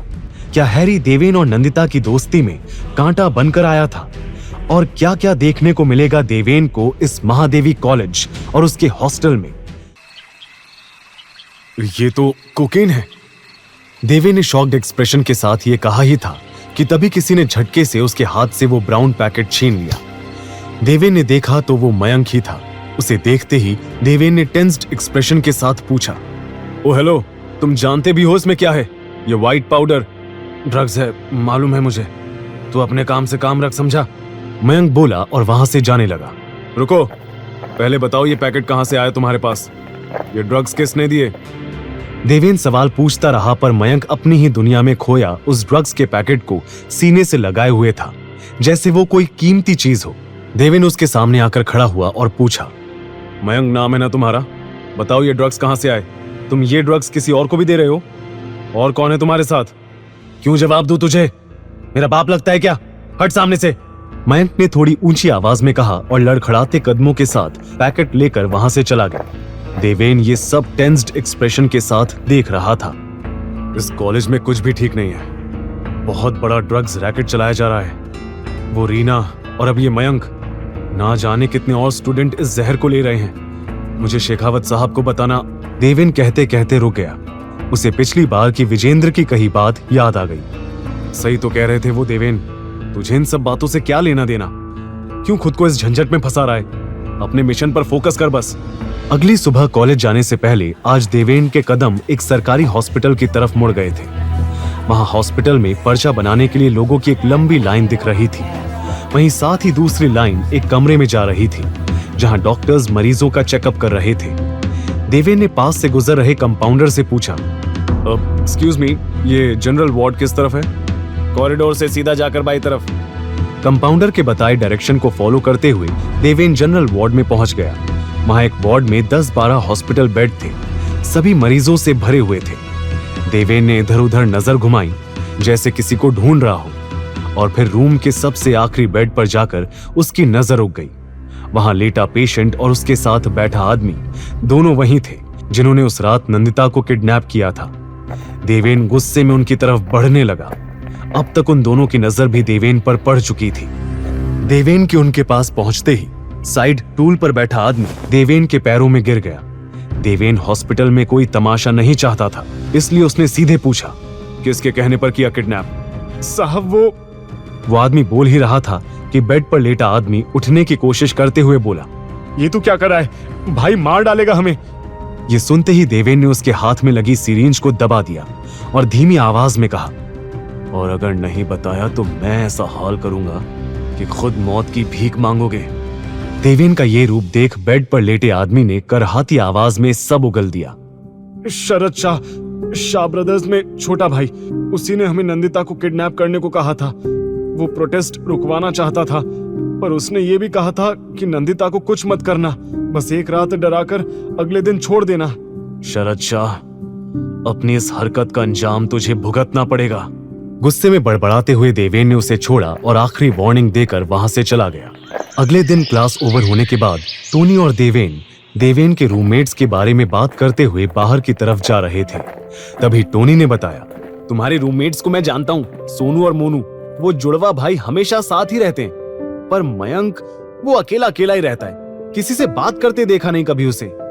अचानक से देवेन की नजर एक लड़की पर पड़ी जो दौड़ते हुए छत की तरफ चली गई थी। वो प्रिया थी ना? कहाँ? अरे कोई नहीं है ब्रो, कॉलेज की लास्ट बेल बजी नहीं कि सब भाग जाते हैं, तुझे वहम। अरे देवेन कहाँ जा रहा है भाई? टोनी बुलाता रहा, पर देवेन उसे अनसुना कर वहां से छत की तरफ भाग गया। टोनी ने भी कंफ्यूज्ड एक्सप्रेशन के साथ उसका पीछा किया। जैसे ही देवेन ने छत का दरवाजा खोला, उसकी आंखें फटी की फटी रह गईं। वहां प्रिया छत की रेलिंग पर खड़ी होकर कूदने की तैयारी में थी। प्रिया! देवेन चिल्लाते हुए आगे बढ़ा। उसके पीछे टोनी भी वहां आ गया था। उन दोनों को देखते ही प्रिया हड़बड़ा गई। देवेन, टोनी, तुम देखो देखो, मेरे पास मत आना, जाओ यहां से, मुझे अकेला छोड़ दो। पागल हो क्या? ये क्या कर रही हो? उतरो वहां से। देवेन गुस्से में बोला, पर प्रिया तो जैसे मरने का इरादा कर चुकी थी। देवेन धीरे धीरे कदम बढ़ाते हुए प्रिया का ध्यान भटकाने की कोशिश करने लगा। उस प्रोटेस्ट वाली शाम तुम रीना के माँ बाप से मिली थी ना? देखा था ना कैसे रो रहे थे वो अपनी बेटी की मौत पर। तो सोचो तुम्हारे माँ बाप पर क्या बीतेगी। इतनी खुदगर्ज कैसे बन सकती हो तुम प्रिया? अगर अपने पेरेंट्स की जरा भी फिक्र है तो नीचे आ जाओ। कम डाउन प्रिया।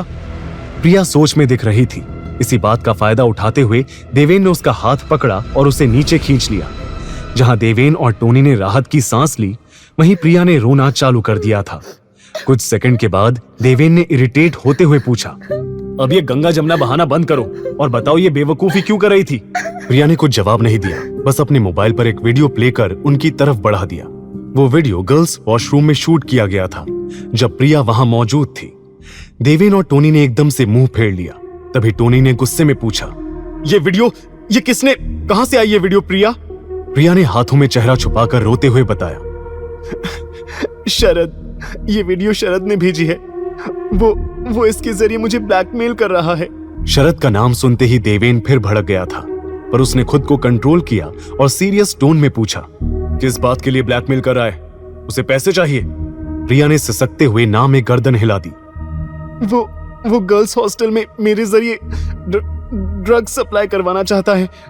मैंने मना किया, पर वो मुझे ये वीडियो वायरल करने की धमकी देने लगा। उसने मेरे मम्मी पापा को ये वीडियो भेजने की धमकी दी। अगर ऐसा हुआ तो वो जीते जी मर जाएंगे। मुझे कुछ समझ नहीं आ रहा, क्या करूं? सब कुछ खत्म होता दिख रहा है, इसलिए मैं यहाँ। प्रिया एकदम से बोलते बोलते रुक गई। उसने अचानक से देवेन की तरफ देखा और उम्मीद भरी नजरों के साथ बोली, देवेन, तुमने रॉकी को हराया ना? वो भी 2 बार। सब स्टूडेंट्स कह रहे थे कि तुम बहुत स्ट्रांग हो, तुम किसी से नहीं डरते। तो प्लीज मेरी मदद कर दो देवेन, प्लीज। ये वीडियो। उसकी बात काटते हुए देवेन ने चेहरे पर बिना किसी हाव भाव के जवाब दिया, मैं इसमें क्या कर सकता हूँ? और तुम प्रिंसिपल अस्थाना को कंप्लेन क्यों नहीं करती? रीना ने कोशिश की थी। प्रिया एकदम से चिल्लाई। अपने बहते हुए आंसू को पोंछते हुए उसने फिर कहा, रीना ने कोशिश की थी प्रिंसिपल के पास जाने की, पर उसके वहां पहुंचने से पहले ही उसका मुंह हमेशा के लिए बंद कर दिया गया। वो लोग उसे तब तक ड्रग्स देते गए जब तक वो मर नहीं गई। ऐसी मौत से बेहतर है कि मैं खुद ही अपनी जान दे दूं। तभी देवेन ने सीरियस टोन में पूछा, क्या रीना की मौत के बारे में शरद ने तुम्हें बताया? हाँ, जब मैंने ड्रग सप्लाई करने से मना किया तो उसने मुझे धमकी देते हुए ये सब बताया। प्लीज देवेन, मेरी हेल्प कर दो। मैं उस शरद से अकेले लड़ नहीं पाऊंगी। Please help me. देवेन के कानों में विजेंद्र के शब्द दोहरा रहे थे। उसे खामोश देख टोनी ने भी उसे समझाने की कोशिश की, पर देवेन ने दांत भींचकर उसे जवाब दिया, क्या मैंने सभी की मदद करने का ठेका ले रखा है टोनी? मैं लोगों को मदद करने की कोई संस्था नहीं चला रहा। आई एम सॉरी, बट मैं कोई मदद नहीं कर सकता। ये कहकर वो मुड़कर वहां से जाने लगा, पर तभी उसने प्रिया को कहते सुना, प्लीज देवेन भैया, प्लीज बस एक बार मदद कर दीजिए। मेरी तरह ना जाने कितनी लड़कियों को वो ब्लैकमेल करके ड्रग्स के काम में लगाने के लिए फोर्स कर रहा होगा। हम सबको रीना बनने से बचा लीजिए भैया। मैं आपके सामने हाथ जोड़ती हूँ, प्लीज भैया मेरी मदद कर दीजिए, प्लीज मत जाइए। उसके आंसू, उसका ये गिड़गिड़ाना देवेन को अपने अतीत की याद दिलाने लगा था। उसके कानों में प्लीज मदद करो जैसे शब्द गूंजने लगे थे। ये वही अतीत की यादें थीं जब उसके बचपन में गुंडों के परेशान करने पर उसकी मां मीरा आसपास भीड़ जमाए लोगों से मदद की गुहार लगाती थी, पर कोई मदद के लिए आगे नहीं आता था। सब खड़े होकर बस तमाशा देखते रहते थे। प्रिया का यूं रोना उसे अपनी बेबस मां की याद दिलाने लगा था। उसे पता ही नहीं चला कब उसकी आंखें भी नम हो गई थी। अचानक ही वो अपने ख्यालों से बाहर आया और अपनी मुट्ठी भींचते हुए वापस मुड़ा। अगले ही पल वो धीरे धीरे कदम बढ़ाकर प्रिया की तरफ आने लगा था, जो अभी भी जमीन पर बैठकर रो रही थी। एक गहरी सांस भरकर देवेन उसके सामने झुक गया। प्रिया ने रोते हुए अपने हाथ जोड़े और एक बार फिर उससे विनती करने लगी। प्लीज भैया मदद कर दीजिए, वरना मेरे पास मरने के अलावा और कोई ऑप्शन नहीं बचेगा। देवेन ने उसके बहते हुए आंसुओं को पोंछा और बड़ी नर्म आवाज से कहा, अभी अभी तो एक बहन मिली है, ऐसे कैसे उसे मरने दूंगा भला। अब भाई मान ही लिया है तो अपनी प्रॉब्लम इस भाई पर छोड़ दो। आई प्रॉमिस तुम्हारे साथ उन सभी लड़कियों को उस शरद नाम के राक्षस से बचाकर रहेगा तुम्हारा ये देवेन भैया, पर तुम्हें भी वादा करना पड़ेगा। प्रिया ने सवालिया नजरों से उसे देखा तो देवेन ने बात को पूरा करते हुए कहा, आगे से खुद को मारने जैसी बेवकूफी कभी नहीं करोगी। प्रिया नम आंखों के साथ मुस्कुराई और झट से हाँ में सर हिला दिया। पास खड़ा टोनी भी ये सब देखकर इमोशनल हो गया था। उसने आगे जाकर कहा, जानता हूं शरद से पंगा लेना आसान नहीं होगा, पर देवेन ब्रो मैं भी इसमें तेरा साथ दूंगा। तू बस बता प्लान क्या है। देवेन ने गहरी सांस भरी और प्रिया से पूछा, तुम ये वीडियो देखकर बता सकती हो ये एग्जैक्टली कहां शूट हुई होगी? क्या ये कॉलेज का गर्ल्स वॉशरूम है? प्रिया ने अपने आंसू पोंछते हुए जवाब दिया, मैंने ध्यान नहीं दिया, वो वीडियो देखकर मैं सब भूल गई, मैं देखती हूँ। उसने तुरंत अपने मोबाइल पर वीडियो प्ले करके देखा और कुछ सेकंड के बाद तुरंत बोली, भैया ये वीडियो में ये हमारे गर्ल्स हॉस्टल का कॉमन वॉशरूम है। ये सुनते ही देवेन के दिमाग में सबसे पहला ख्याल आया, तो क्या नंदिता की वीडियो भी? इस बारे में सोचने भर से भी उसकी आंखें गुस्से से लाल हो गई थी। पर तभी टोनी ने पूछा, ओ गॉड, मतलब नैंडी भी इसका शिकार हो सकती है? प्रिया ने तुरंत जवाब दिया, नहीं, हॉस्टल में ऐसे रूम्स भी हैं जिसमें बाथरूम अटैच्ड होते हैं, पर उनकी फीस बहुत ज्यादा होती है। नंदिता उन्हीं में से एक रूम में रहती है। ज्यादातर स्कॉलरशिप पर पढ़ने वाली या मुझ जैसे गरीब घर से आई लड़कियां ही ये कॉमन वॉशरूम यूज करती हैं। देवेन और टोनी ने बात को समझा। देवेन को कुछ सोचते देख टोनी ने पूछा, तो अब प्लान क्या है ब्रो? प्लान तो इस प्रॉब्लम को जड़ से खत्म करने का है, पर सोच रहा हूं लगे हाथ शरद शाह के श्राद्ध की तैयारी भी शुरू कर दूं। आखिर देवेन के दिमाग में चल क्या रहा था? क्या करने वाला था वो प्रिया को इस मुसीबत से निकालने के लिए? ब्रो एक बार फिर सोच ले, पकड़े गए ना तो सैंडल से पिटना पड़ेगा, कोई और तरीका नहीं है क्या? ये कहते हुए टोनी का माथा पसीने से भीगा हुआ था। देवेन के प्लान के अकॉर्डिंग वो लोग उसी रात गर्ल्स हॉस्टल के बाहर खड़े थे। एक यही तरीका है टोनी, और तू चिंता मत कर, हम दोनों में से कोई नहीं पिटेगा। देवेन मोबाइल की तरफ देखते हुए बोला, पर टोनी की घबराहट कम नहीं हुई। तुझे पता नहीं है इस गर्ल्स हॉस्टल की वार्डन लेडी हिटलर है। लड़कियों से पहले अगर हम उसके हाथ लग गए ना तो अगले दिन अखबार के फ्रंट पेज पर हमारी फोटो होगी और हेडलाइन होगी, 2 बदमाश गर्ल्स हॉस्टल की वार्डन के हाथ मारे गए। देवेन उसकी बात सुन हल्का सा हंसा। वो बार बार मोबाइल पर टाइम चेक किए जा रहा था। एक गहरी सांस भरकर उसने फिर कहा, ऐसा कुछ नहीं होगा टोनी। देख, प्रिया ने बताया था ना कि ठीक 10 बजे वार्डन राउंड पर निकलती है, तब कैमरे पर किसी की नजर नहीं होती। यही परफेक्ट टाइम होगा हॉस्टल में एंट्री लेने का। जैसे ही वार्डन अपने ऑफिस से निकलेगी, प्रिया मुझे मिस्ड कॉल कर देगी और मैं हॉस्टल में एंट्री ले लूंगा। इतना सुनते ही टोनी ने तुरंत पूछा, तू अकेला जाएगा और मैं? देवेन ने हॉस्टल गेट की तरफ इशारा करके जवाब दिया, इस गार्ड का ध्यान किसी को तो भटकाना होगा ना, और ये काम मैं तुझ पर छोड़ता हूं। टोनी बहस करने वाला था, पर तभी देवेन के मोबाइल पर प्रिया का मिस्ड कॉल आया। वो तुरंत बोला, ओके, हॉस्टल में जाने का टाइम आ गया। अब ध्यान से सुन, अगर कोई भी गड़बड़ हुई तो तू रेडी रहना।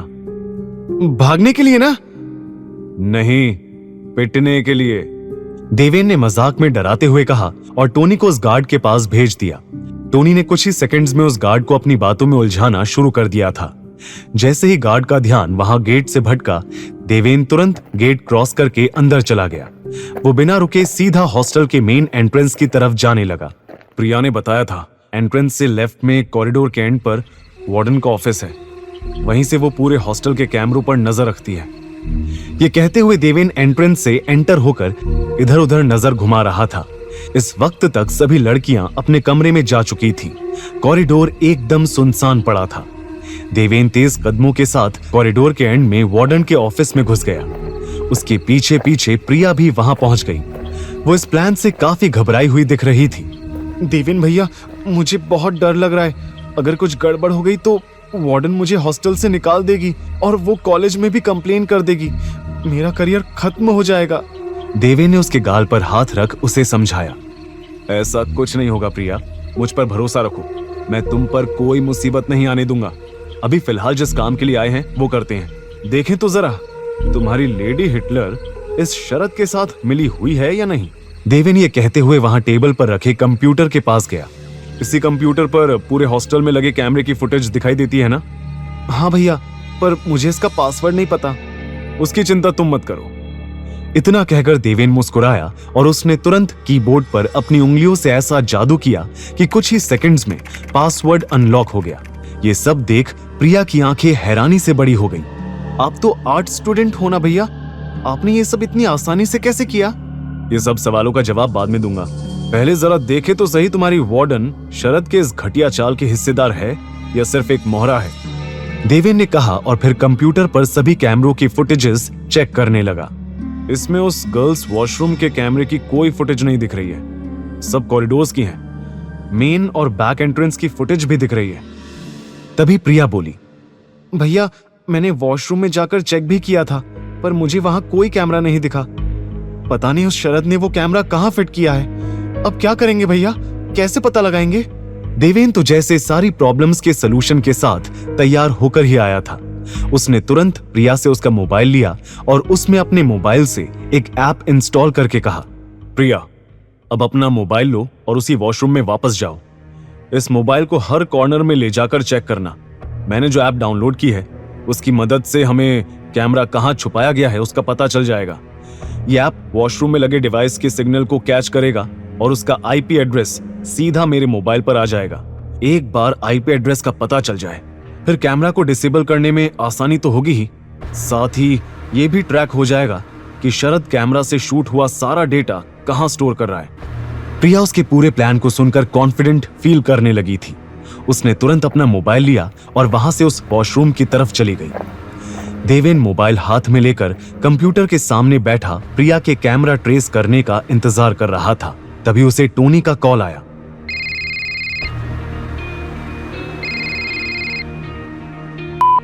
ब्रो, मुझे गार्ड से कब तक बात करते रहना होगा? ये तो अपनी बेटी की शादी मुझसे तय करने की बात कर रहा है। अगर तू जल्दी नहीं आया तो यहाँ मैं बलि चढ़ जाऊंगा। देवेन हल्का सा हंसा और बोला, डोंट वरी, काम ऑलमोस्ट होने वाला है। तभी एकदम से उसने किसी की आवाज सुनी। देवेन? अपना नाम सुनते ही देवेन की नजरें तुरंत दरवाजे की तरफ गई और उसकी आंखें फटी की फटी रह गई, क्योंकि वहां उसके सामने नंदिता खड़ी थी। वो गुस्से और शॉक्ड एक्सप्रेशन के साथ देवेन के पास आई और उसने सवालों की बौछार शुरू कर दी। देवेन, तुम यहाँ क्या कर रहे हो? ये गर्ल्स हॉस्टल है, जानती हो ना? इतनी रात को यहाँ आए कैसे तुम? और ये वार्डन के ऑफिस में क्या कर रहे हो? ये कंप्यूटर पर कैमरास की फुटेजेस चलते देख नंदिता उसे गलत समझ बैठी। तुम लड़कियों पर नजर रख रहे हो? छी, मुझे लगा तुम्हें बस मारपीट का शौक है, पर तुम ये घटिया काम भी। मैं अभी वार्डन को सब बताती हूँ, सबको बुलाती हूँ, तुम्हें तो सजा मिलनी ही चाहिए। कोई है यहाँ? कोई? नंदिता चिल्लाते हुए वहां से जाने लगी थी, पर तभी देवेन ने उसकी कमर पर हाथ रखकर उसे अपनी तरफ खींचा और झट से उसके मुंह पर अपना हाथ रख दिया। नंदिता पहली बार देवेन के इतने करीब आई थी। देवेन ने जैसे ही उसे छुआ, उसके बदन में बिजली सी दौड़ गई। उसकी आंखें देवेन की आंखों से टकराई और वो एक पल को जैसे उनमें खो गई। लेकिन अगले ही पल वो होश में आई और देवेन को धक्का देकर दूर करते हुए बोली, इतनी रात को गर्ल्स हॉस्टल में क्या कर रहे हो? वार्डन के ऑफिस में क्यों आए हो? और सच बोलना, वरना मैं चिल्लाकर सभी को जमा कर दूंगी। देवेन के कुछ कहने से पहले ही उसके मोबाइल पर अचानक से प्रिया का कॉल आने लगा। ये देख उसने तुरंत कॉल पिक किया और स्पीकर पर रख दिया। हेलो भैया, यहाँ वॉशरूम में छिपा कैमरा मिल गया है, उसका सिग्नल दिख रहा है। अब मुझे क्या करना है? वेरी गुड प्रिया, अब तुम बिल्कुल चिंता मत करो, मेरे पास उसका आईपी एड्रेस आ गया होगा। मैं उस कैमरे को अभी डिसेबल करता हूँ और बाकी सब भी हैंडल करता हूँ। तुम बस अब अपने रूम में जाओ, वरना किसी को शक हो सकता है। दूसरी तरफ से प्रिया आवाज में राहत की झलक के साथ बोली, थैंक यू भैया, आप नहीं जानते आपकी वजह से कितनी लड़कियों की जिंदगी बर्बाद होने से बच जाएगी। थैंक यू, और प्लीज आप भी संभल कर जाइएगा। अब तक नंदिता के चेहरे पर गुस्से की जगह कंफ्यूजन ने ले ली थी। कॉल कट होते ही देवेन ने सीरियस टोन में उसे सब बताया। प्रिया की मदद कर रहा था।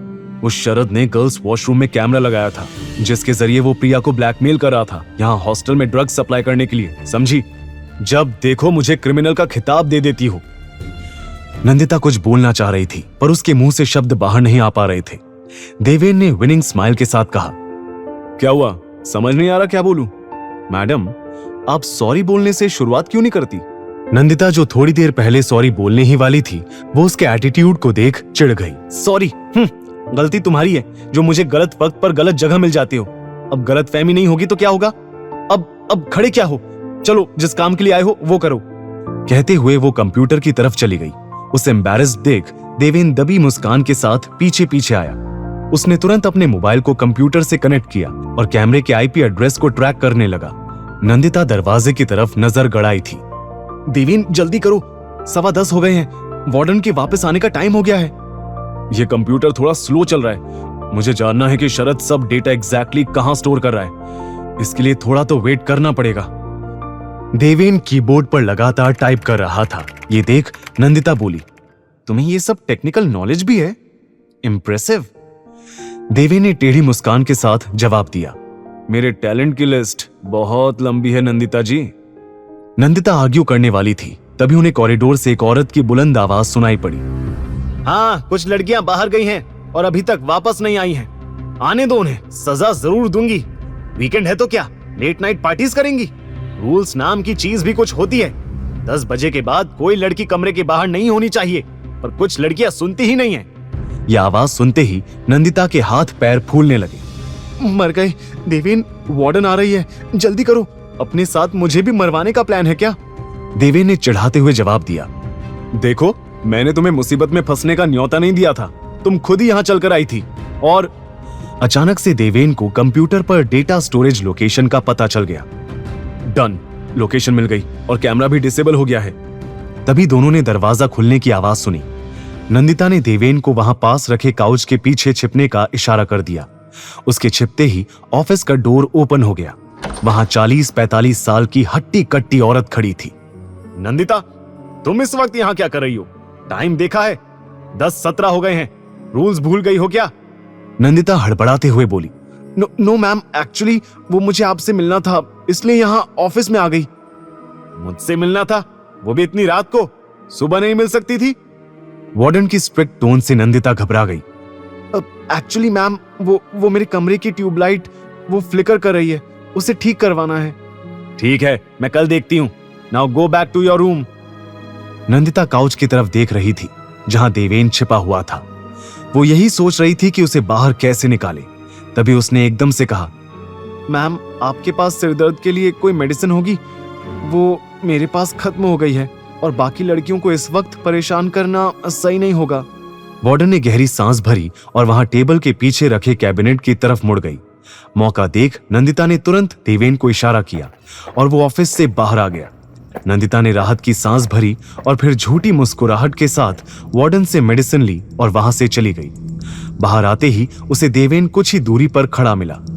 देवेन, तुम अभी तक गई नहीं? तुम्हारे लिए इतना झूठ बोला और तुम जाओ यहां से। ओ हेलो, मुझे भी कोई शौक नहीं है यहाँ रुकने का। भगवान ने आंखें दी हैं तो उनका इस्तेमाल करो और आसपास नजर घुमाओ। वो देखो, ये मेन रास्ता है बाहर जाने का और यहाँ पर कैमरा लगा है। उधर वार्डन कंप्यूटर के सामने जमकर फुटेज देख रही होगी। बाहर निकलने का कोई और तरीका सोचना होगा। देवेन और नंदिता दोनों परेशान एक्सप्रेशन के साथ इस मुसीबत का हल सोच रहे थे, पर तभी उन्हें मेन एंट्रेंस से कुछ लड़कियों की आवाज सुनाई दी। यार, 10 बजे का कर्फ्यू था, लेट हो गया है। वो हिटलर तो आज जान ही ले लेगी।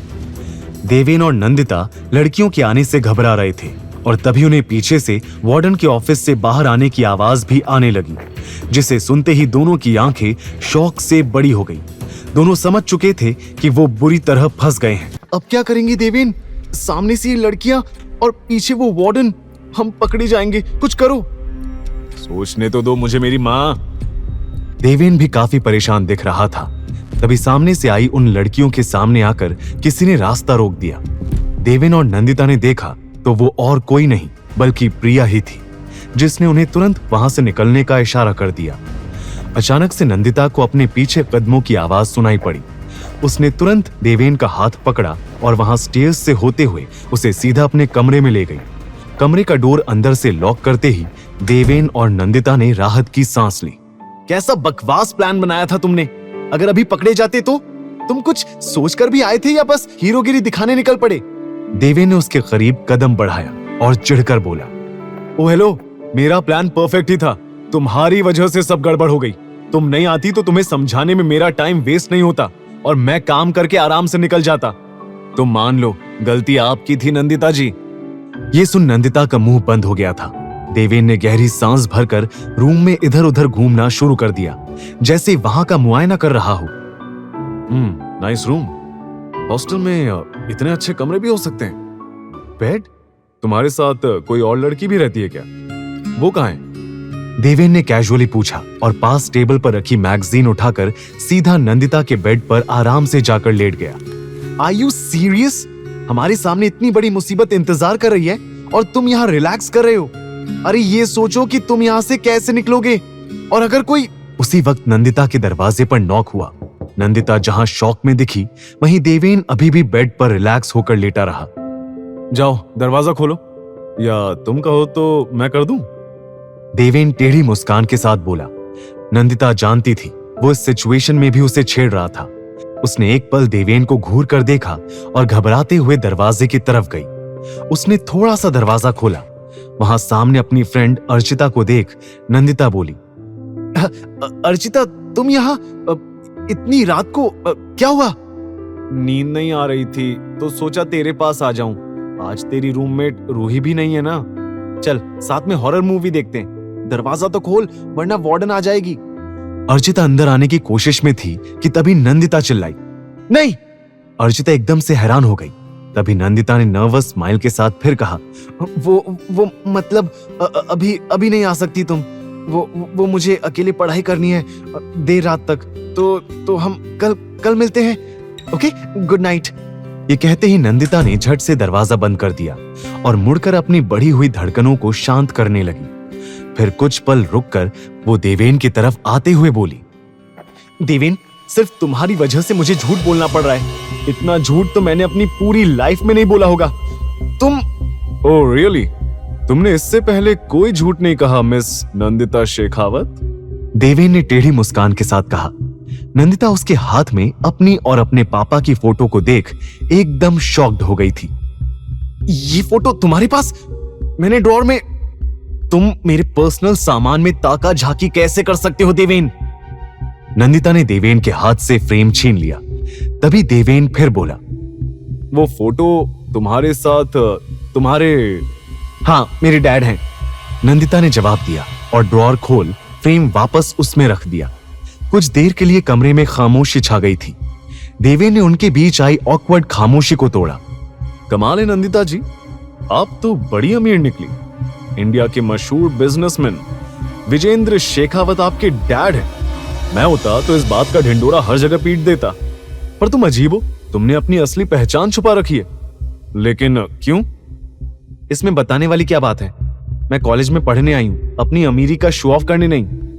देवेन ने जब से ये मिशन ज्वाइन किया था तब से उसके मन में एक सवाल हमेशा रहता था और आज उसने मौका देखकर वो पूछ ही लिया।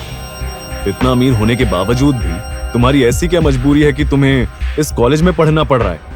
तुम तो दुनिया के किसी भी फेमस कॉलेज में आराम से एडमिशन ले सकती हो, राइट? तो फिर ये कॉलेज क्यों?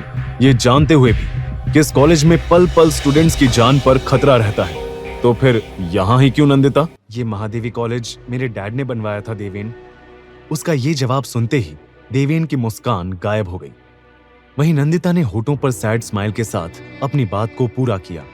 डैड ने तो सिर्फ कॉलेज बनवाया, पर प्रिंसिपल का रोल निभाते निभाते ये कॉलेज कब माँ की दुनिया बन गया उन्हें भी पता नहीं चला। हाँ, यहाँ के ex principal Mrs Ragini Shekhawat मेरी माँ थी। मेरे यहाँ आने का कारण भी वही है। माँ ने इस कॉलेज को लेकर एक सपना देखा था जिसमें गरीब अमीर हर बच्चे को बेस्ट एजुकेशन मिले। माँ तो अब मेरे साथ नहीं है, तो सोचा उनके कॉलेज में आकर ही उनको खुद के करीब महसूस कर लूं। जानती हूं ये कॉलेज सेफ नहीं है, पर ये हमेशा से ऐसा नहीं था देवेन। नंदिता की आवाज भारी हो गई थी। उसने रुककर फिर कहा, माँ के जाने के बाद इस कॉलेज की हालत दिन पर दिन बिगड़ती चली गई। पापा अपने बिजनेस एम्पायर को संभालने में इतना उलझे रहे कि ध्यान ही नहीं दे पाए। पर देवेन, मैं अपनी माँ के सपने को ऐसे बिखरने नहीं दे सकती। इसलिए देवेन ने उसकी बात को पूरा किया। इसलिए तुम यहाँ आ गई इस कॉलेज को सुधारने। इसलिए तुम यहाँ हो रहे हर गलत के खिलाफ आवाज उठाने की कोशिश करती हो। नंदिता ने नम आंखों के साथ धीरे से हाँ में सर हिला दिया। उसके आंसू देख ना जाने क्यों देवेन के सीने में चुभन सी उठी, पर इस फीलिंग को इग्नोर करते हुए उसने गहरी सांस भरकर फिर पूछा, तुम्हारी माँ रागिनी जी, वो कब उनकी डेथ कैसे हुई? ये सवाल सुनते ही नंदिता का चेहरा एकदम सफेद पड़ गया था। वो नजरें चुराने लगी। उसने झट से अपने बहते आंसू पोंछे और बोली, अभी ये सब बातें करने का टाइम नहीं है देवेन। तुम्हें वो प्रिया की प्रॉब्लम सॉल्व करनी है ना? वो जो तुम लोकेशन की बात कर रहे थे, वो कहाँ की है? देवेन समझ रहा था कि नंदिता टॉपिक चेंज कर रही थी, पर उसके दिमाग में सवाल अटक चुका था। ऐसा क्या हुआ था रागिनी जी के साथ जो नंदिता उनके बारे में बात करने से कतरा रही थी? पर फिलहाल इस बात को दबाते हुए उसने कहा, लोकेशन सुल्तानपुर की आ रही है। करंटली वहां से एक लैपटॉप का आईपी एड्रेस ट्रैक हो रहा है जिस पर कैमरे का शूट हुआ सारा डेटा स्टोर हो रहा था। 1 मिनट, सुल्तानपुर? इस जगह पर दिल्ली के ज्यादातर फार्म हाउसेज हैं, और जितना मैंने सुना है वहां इन शाह ब्रदर्स का भी एक फार्म हाउस है। कहीं ये वही तो? देवेन ने सीरियस टोन में जवाब दिया, अब तो ये वहां जाकर ही पता चलेगा। मुझे आज रात को ही उस लैपटॉप को हासिल करके सारे वीडियोस डिलीट करने होंगे। कल तक तो शरद को कैमरा डिसेबल होने का पता चल जाएगा, और तब तक बहुत देर हो जाएगी। तो हमें अभी जाना होगा। नंदिता के कहते ही देवेन तुरंत बोला, हाँ अभी जा। 1 मिनट, हम? हाँ? हम नहीं मैडम, सिर्फ मैं जाऊंगा। क्यों? मैं भी चलूंगी तुम्हारे साथ, मुझे भी इस प्लान का हिस्सा बनना है। देवेन ने तुरंत मना कर दिया, पर मुझे नहीं बनाना है, क्योंकि तुम जहां भी जाती हो मेरे लिए मुसीबत खड़ी करती हो, इसलिए तुम यहीं रहोगी, समझी? देवेन, मैं तुम्हारे साथ चल रही हूं, एंड दैट्स फाइनल। नंदिता जिद पर अड़ी रही, पर देवेन भी कम नहीं था। उसने एरोगेंट स्माइल पास करते हुए कहा, और जैसे तुम्हारे कहने से मैं मान जाऊंगा, नो चांस। नंदिता ने उसे घूर कर देखा, पर फिर अचानक से उसके होंठों पर टेढ़ी मुस्कान दिखाई दी। वो धीरे धीरे उसके करीब आई और कॉन्फिडेंट टोन में बोली, शायद आप भूल रहे हैं देवेन जी, आप देर रात गर्ल्स हॉस्टल में बिना परमिशन के घुसे हैं। और इतना ही नहीं, आप एक लड़की के कमरे में हैं। अगर मैंने अभी चिल्लाकर सबको बुला लिया और आप पर जबरदस्ती कमरे में आने का, स्टॉकिंग का इल्जाम लगा दिया तो जानते हैं ना क्या होगा। देवेन उसकी बातों से डरा या घबराया नहीं था, पर नंदिता का ये रूप देखकर वो सरप्राइज दिख रहा था। तो अब आप मुझे ब्लैकमेल करेंगी मिस शेखावत? देवेन ने दबी मुस्कान के साथ पूछा, तो नंदिता भी अकड़ से बोली, तुमने भी तो मेरी दोस्ती पाने के लिए ऐसा ही कुछ किया था, अब तुमसे ही सीखा है। तो बताओ, सभी लड़कियों से पिटना है या मुझे अपने प्लान में इंक्लूड करना है? Choice is yours. देवेन समझ गया था कि नंदिता मानने वाली नहीं थी। फाइन, तुम भी आ सकती हो। ये कहते हुए वो कमरे की बालकनी की तरफ चला गया। नंदिता काफी खुश दिखी, पर उसकी यह खुशी ज्यादा देर नहीं टिकी। चलो, ये तो अच्छा है नंदिता कि तुम्हारा कमरा फर्स्ट फ्लोर पर है, यहां से जाना इजी रहेगा। नंदिता शॉक्ड एक्सप्रेशन के साथ बालकनी में आकर बोली, व्हाट? हम बालकनी से जाने वाले हैं? यहां से नीचे कूदना पड़ेगा? नहीं नहीं, कूदना क्यों है, मैं तो सुपरमैन हूं, तुम्हें उड़ाकर ले जाऊंगा। देवेन का ये जवाब सुन नंदिता कुछ नहीं बोली। वो बालकनी से नीचे देखती रही। तभी देवेन ने कमरे में कबर्ड से बेडशीट और दुपट्टा ढूंढना शुरू कर दिया। ओ मैडम, प्लान में इंक्लूड होने का शौक है ना, तो जरा यहाँ आकर थोड़ा काम भी कर लो। ये कपड़ों की एक रस्सी तैयार करते हैं, यहाँ बालकनी की रेलिंग से बांधकर हम आराम से नीचे पहुंच जाएंगे, ज्यादा ऊंचाई नहीं है। नंदिता ने घबराते हुए देवेन की रस्सी बनाने में मदद की। करीब 5 से 10 मिनट बाद दोनों बालकनी के पास खड़े थे। देवेन ने रेलिंग से कपड़ों से बनी उस रस्सी के एक सिरे को बांधा और बाकी को नीचे की तरफ गिरा दिया। पहले मैं जाता हूँ, फिर तुम आ जाना, ओके? देवेन उसके जवाब का इंतजार किए बिना ही रस्सी पकड़कर पलक झपकते ही नीचे पहुंच गया, पर नंदिता नीचे आने से घबराती रही। ये देख देवेन इरिटेट होकर बोला, देखो, अगर इतना ही डर लग रहा है तो मत आओ, मैंने तुम्हें फोर्स नहीं किया है। नहीं, मैं आ रही हूं। कहकर नंदिता ने डरते हुए रस्सी पकड़कर धीरे धीरे नीचे आने की कोशिश शुरू की। वो जमीन से कुछ ही दूरी पर थी कि तभी नंदिता का हाथ छूट गया। वो एकदम से नीचे गिरने लगी, पर देवेन ने तुरंत आगे आकर उसे अपनी बाहों में भर लिया। एक बार फिर वो दोनों एक दूसरे के बेहद करीब आ गए थे। नंदिता डर के मारे आंखें बंद करके देवेन की शर्ट को कसकर पकड़े रही। उसके चेहरे पर मासूम एक्सप्रेशन देख देवेन के होंठों पर मुस्कान नजर आई। नंदिता के होंठों पर नजर पड़ते ही देवेन की धड़कनें बढ़ने लगी थी, पर उसने तुरंत ही अपने इस नए एहसास को इग्नोर करके कहा, अगर थोड़ा और कसकर पकड़ोगी तो शर्ट के 2 टुकड़े हो जाएंगे। मेरी बॉडी ही देखनी है तो पहले बोलती। कमरे में हम अकेले ही थे, ऐसे खुले में। आउच! नंदिता ने उसके सीने पर पंच किया और उससे दूर हो गई। सिचुएशन का ज्यादा फायदा मत उठाओ, समझे? अब चलो, वरना कोई देख लेगा। देवेन और नंदिता धीरे धीरे गेट की तरफ बढ़े। देवेन ने मोबाइल से टोनी को मिस्ड कॉल करके काम खत्म होने का इशारा भेज दिया। कुछ ही सेकंड में हॉस्टल से दूर टोनी देवेन और नंदिता से मिला। नैंडी, तू यहाँ? देवेन, तू तो अंदर अकेला गया था ना, तो नैंडी के साथ बाहर ये क्या हो रहा है? ये सवाल तो मुझे तुमसे पूछना चाहिए पीनट। देवेन से पहले मैं तुम्हारी दोस्त हूँ और तुमने मुझे कुछ नहीं बताया। मुझे अपने इस प्लान के बारे में बताना चाहिए था ना, क्यों नहीं बताया? नंदिता टोनी पर बरस पड़ी, पर देवेन उसे डिफेंड करते हुए बोला, इसे डर था कहीं तुम फिर से न्याय की देवी का रूप ना धारण कर लो। और फिर शरारत भरी मुस्कान के साथ वहां से आगे बढ़ गया। नंदिता बहस करने वाली थी, पर टोनी ने उसे रोका और दोनों चुपचाप उसे फॉलो करने लगे। अब क्या करेंगे गाइस? ये अपने देवेन ब्रो से पूछो पीनट। परफेक्ट प्लान बनाकर आए हैं ना, कुछ सोचा होगा इन्होंने ऐसी सिचुएशन में क्या करना है, राइट देवेन? देवेन, नंदिता और टोनी सुल्तानपुर में बने शाह फार्म हाउस से कुछ मीटर की ही दूरी पर खड़े थे। वहां पहुंचते ही उन तीनों को फार्म हाउस की लाइटिंग और दूर तक सुनाई दे रहे लाउड म्यूजिक से अंदर चल रही पार्टी का पता चल गया था। देवेन ने थोड़ा सोचकर जवाब दिया, करना क्या है? अरे पार्टी हो रही है, ये तो हमारे लिए एडवांटेज है। अंदर जितने भी लोग होंगे उनमें मिक्स होकर सीधा लैपटॉप ढूंढेंगे और फुटेज डिलीट कर देंगे। देवेन ब्रो, जितना तू सोच रहा है ये उतना आसान नहीं होने वाला, वो देख। टोनी के कहते ही देवेन और नंदिता ने फार्म हाउस के एंट्रेंस पर नजर डाली। वहां स्टाइलिश और अतरंगी कपड़े पहने लड़के लड़कियों का एक ग्रुप शोर मचाते हुए जीप से नीचे उतर रहे थे। पर देवेन को इसमें सबसे ज्यादा इंटरेस्टिंग बात कुछ और लगी। नोटिस किया, लड़कियों ने व्हाइट मास्क पहन रखा है और लड़कों ने उसी तरह का ब्लैक। लगता है अंदर चल रही पार्टी मास्क थीम की है। अब हम मास्क कहां से लाएंगे? नंदिता के सवाल पूछते ही देवेन थोड़ा इरिटेट होकर बोला, मैडम, मास्क से भी बड़ी प्रॉब्लम हमारे कपड़े हैं।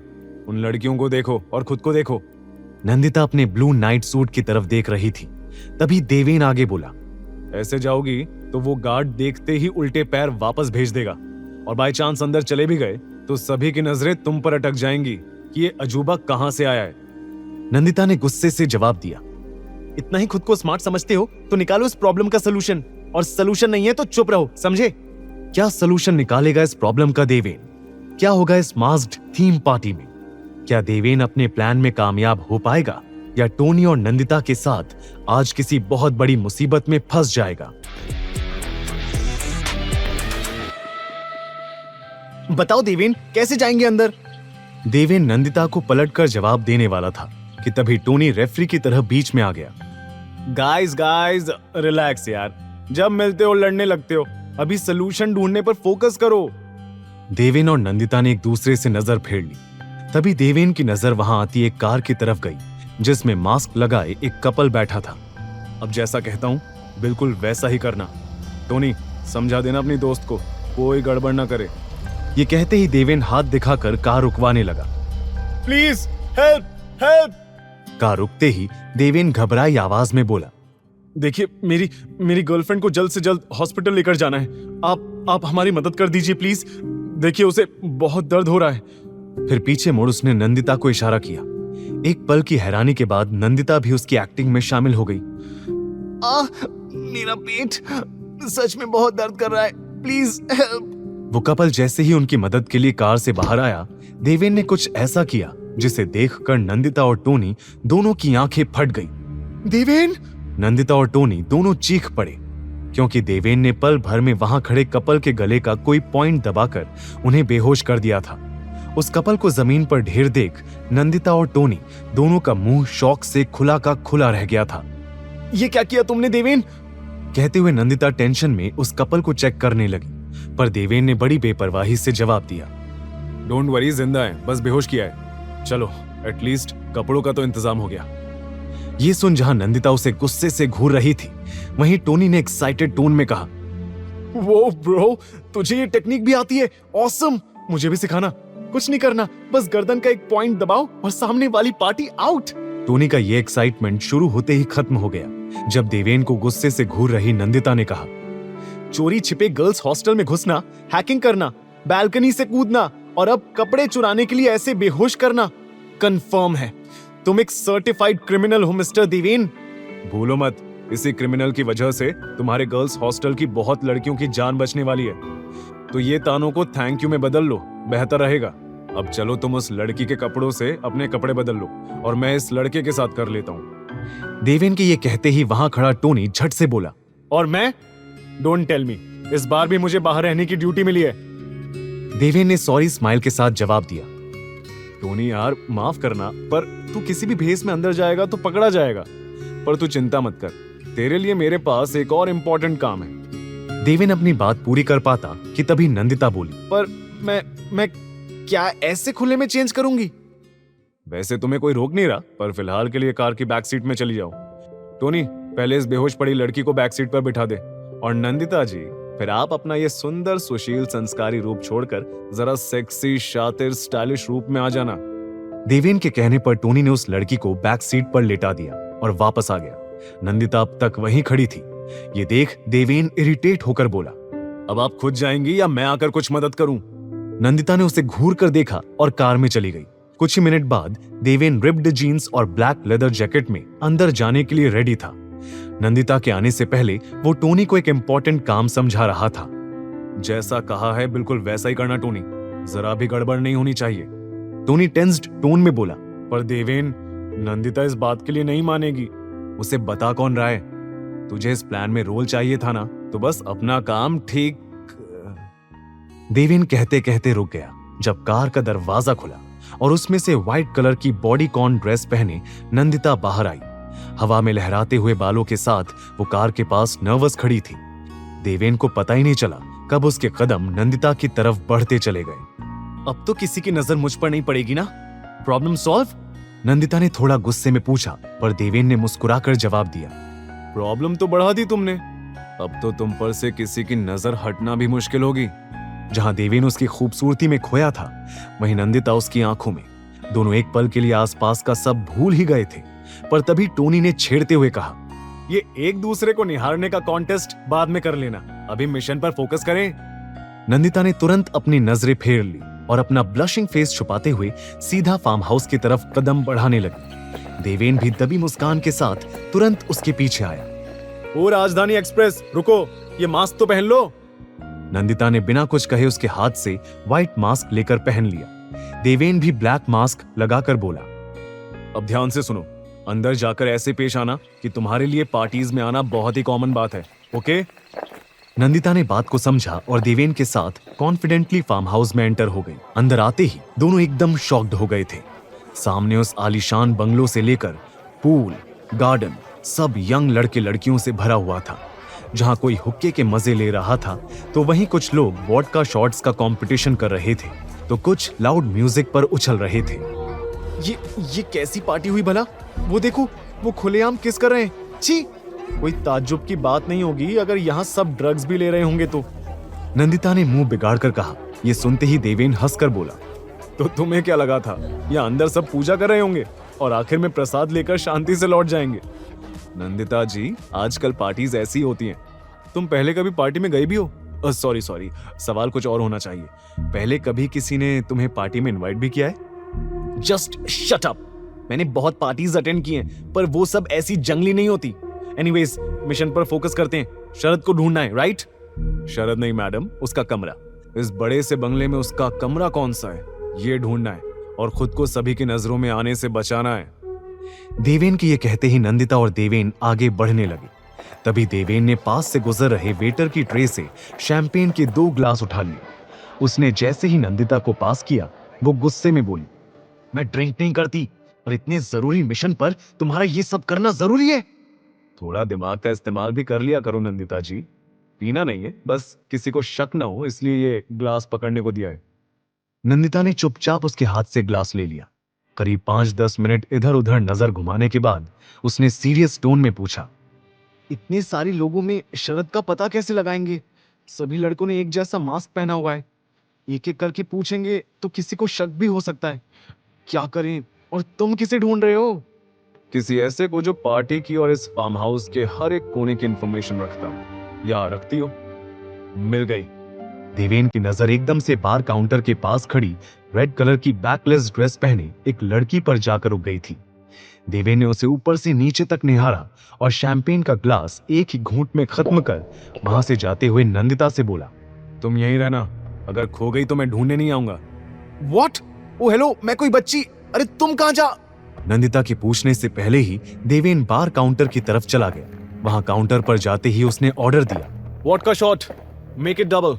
बारटेंडर ने जैसे ही 2 शॉट सामने रखे, देवेन ने साथ खड़ी रेड ड्रेस पहने उस लड़की को एक पास कर दिया। मास्क की वजह से देवेन उसका चेहरा देख नहीं पा रहा था, पर उसकी नीली आंखें ही काफी कुछ बयां कर रही थी। उस लड़की ने देवेन को देखते हुए वॉडका शॉट लिया और फिर टेढ़ी मुस्कान के साथ अपनी सिडक्टिव आवाज से पूछा, तुम्हें पहले कभी इन पार्टीज में नहीं देखा? नए हो? देवेन ने भी कॉन्फिडेंट टोन में जवाब दिया, बिना चेहरे देखे तुम कैसे कह सकती हो सकता है मैं यहीं रहता हूं, बस आज तक तुम्हें दूर से निहारता रहा हूं और आज हिम्मत करके तुम्हारे पास आया हूं। उसकी बात सुनते ही वो लड़की देवेन के करीब आई, उसके सीने पर हाथ रख उसकी आंखों में देखकर बोली, ट्रस्ट मी डार्लिंग, तुम जैसे लड़के माया के रडार से नहीं चूकते। तो बताओ, इस पार्टी में रास्ता कैसे भूल गए या किसी काम से आए हो? देवेन ने उसका हाथ अपने हाथ में लिया और सीरियस टोन में बोला, शरद शाह के रूम तक पहुंचना है, जानती हो ना उसका रूम कहाँ है? और इस सवाल का जवाब देकर मुझे क्या मिलेगा? फायदा दोनों का होना चाहिए, राइट? तो बताओ क्या कर सकता हूं तुम्हारे लिए? फिलहाल के लिए डांस, फिर सोचकर बताती हूँ, कहकर माया देवेन का हाथ पकड़कर उसे वहां से डांस फ्लोर तक ले गई। ये सब देख रही कुछ ही दूर खड़ी नंदिता का चेहरा गुस्से से लाल हो गया था। वो मुंह बिगाड़ कर बोली, लो जनाब, फिसल गई। उस दिन आयशा के साथ और अब यहां। पता नहीं इसे इस लड़की में क्या दिखा। देखो तो कैसे चिपक कर डांस कर रहा है, जैसे अगर दूर हो जाएगा तो सांस नहीं ले पाएगा। देवेन और माया जितना क्लोज डांस कर रहे थे, उतना ही नंदिता के गुस्से का पारा बढ़ता जा रहा था। वो मुड़कर खड़ी हो गई और हाथ में लिया शैंपेन का ग्लास एक बार में खत्म कर दिया। पहली बार ड्रिंक करने की वजह से नंदिता ने खांसना शुरू कर दिया था। लगता है पहली बार शैंपेन पी रही हो। अपने पीछे से आई आवाज सुनते ही नंदिता की आंखें शौक से बड़ी हो गई, क्योंकि वो जानी पहचानी आवाज शरद की थी। मास्क में होने की वजह से शरद नंदिता को पहचान नहीं पा रहा था। शरद नशे की हालत में उसके करीब आने लगा। नंदिता सहम कर पीछे कदम लेने लगी। अरे डर क्यों रही हो बेबी, चलो ना, आई प्रॉमिस मेरे साथ तुम्हें बहुत मजा आएगा, जो आज तक नहीं आया होगा।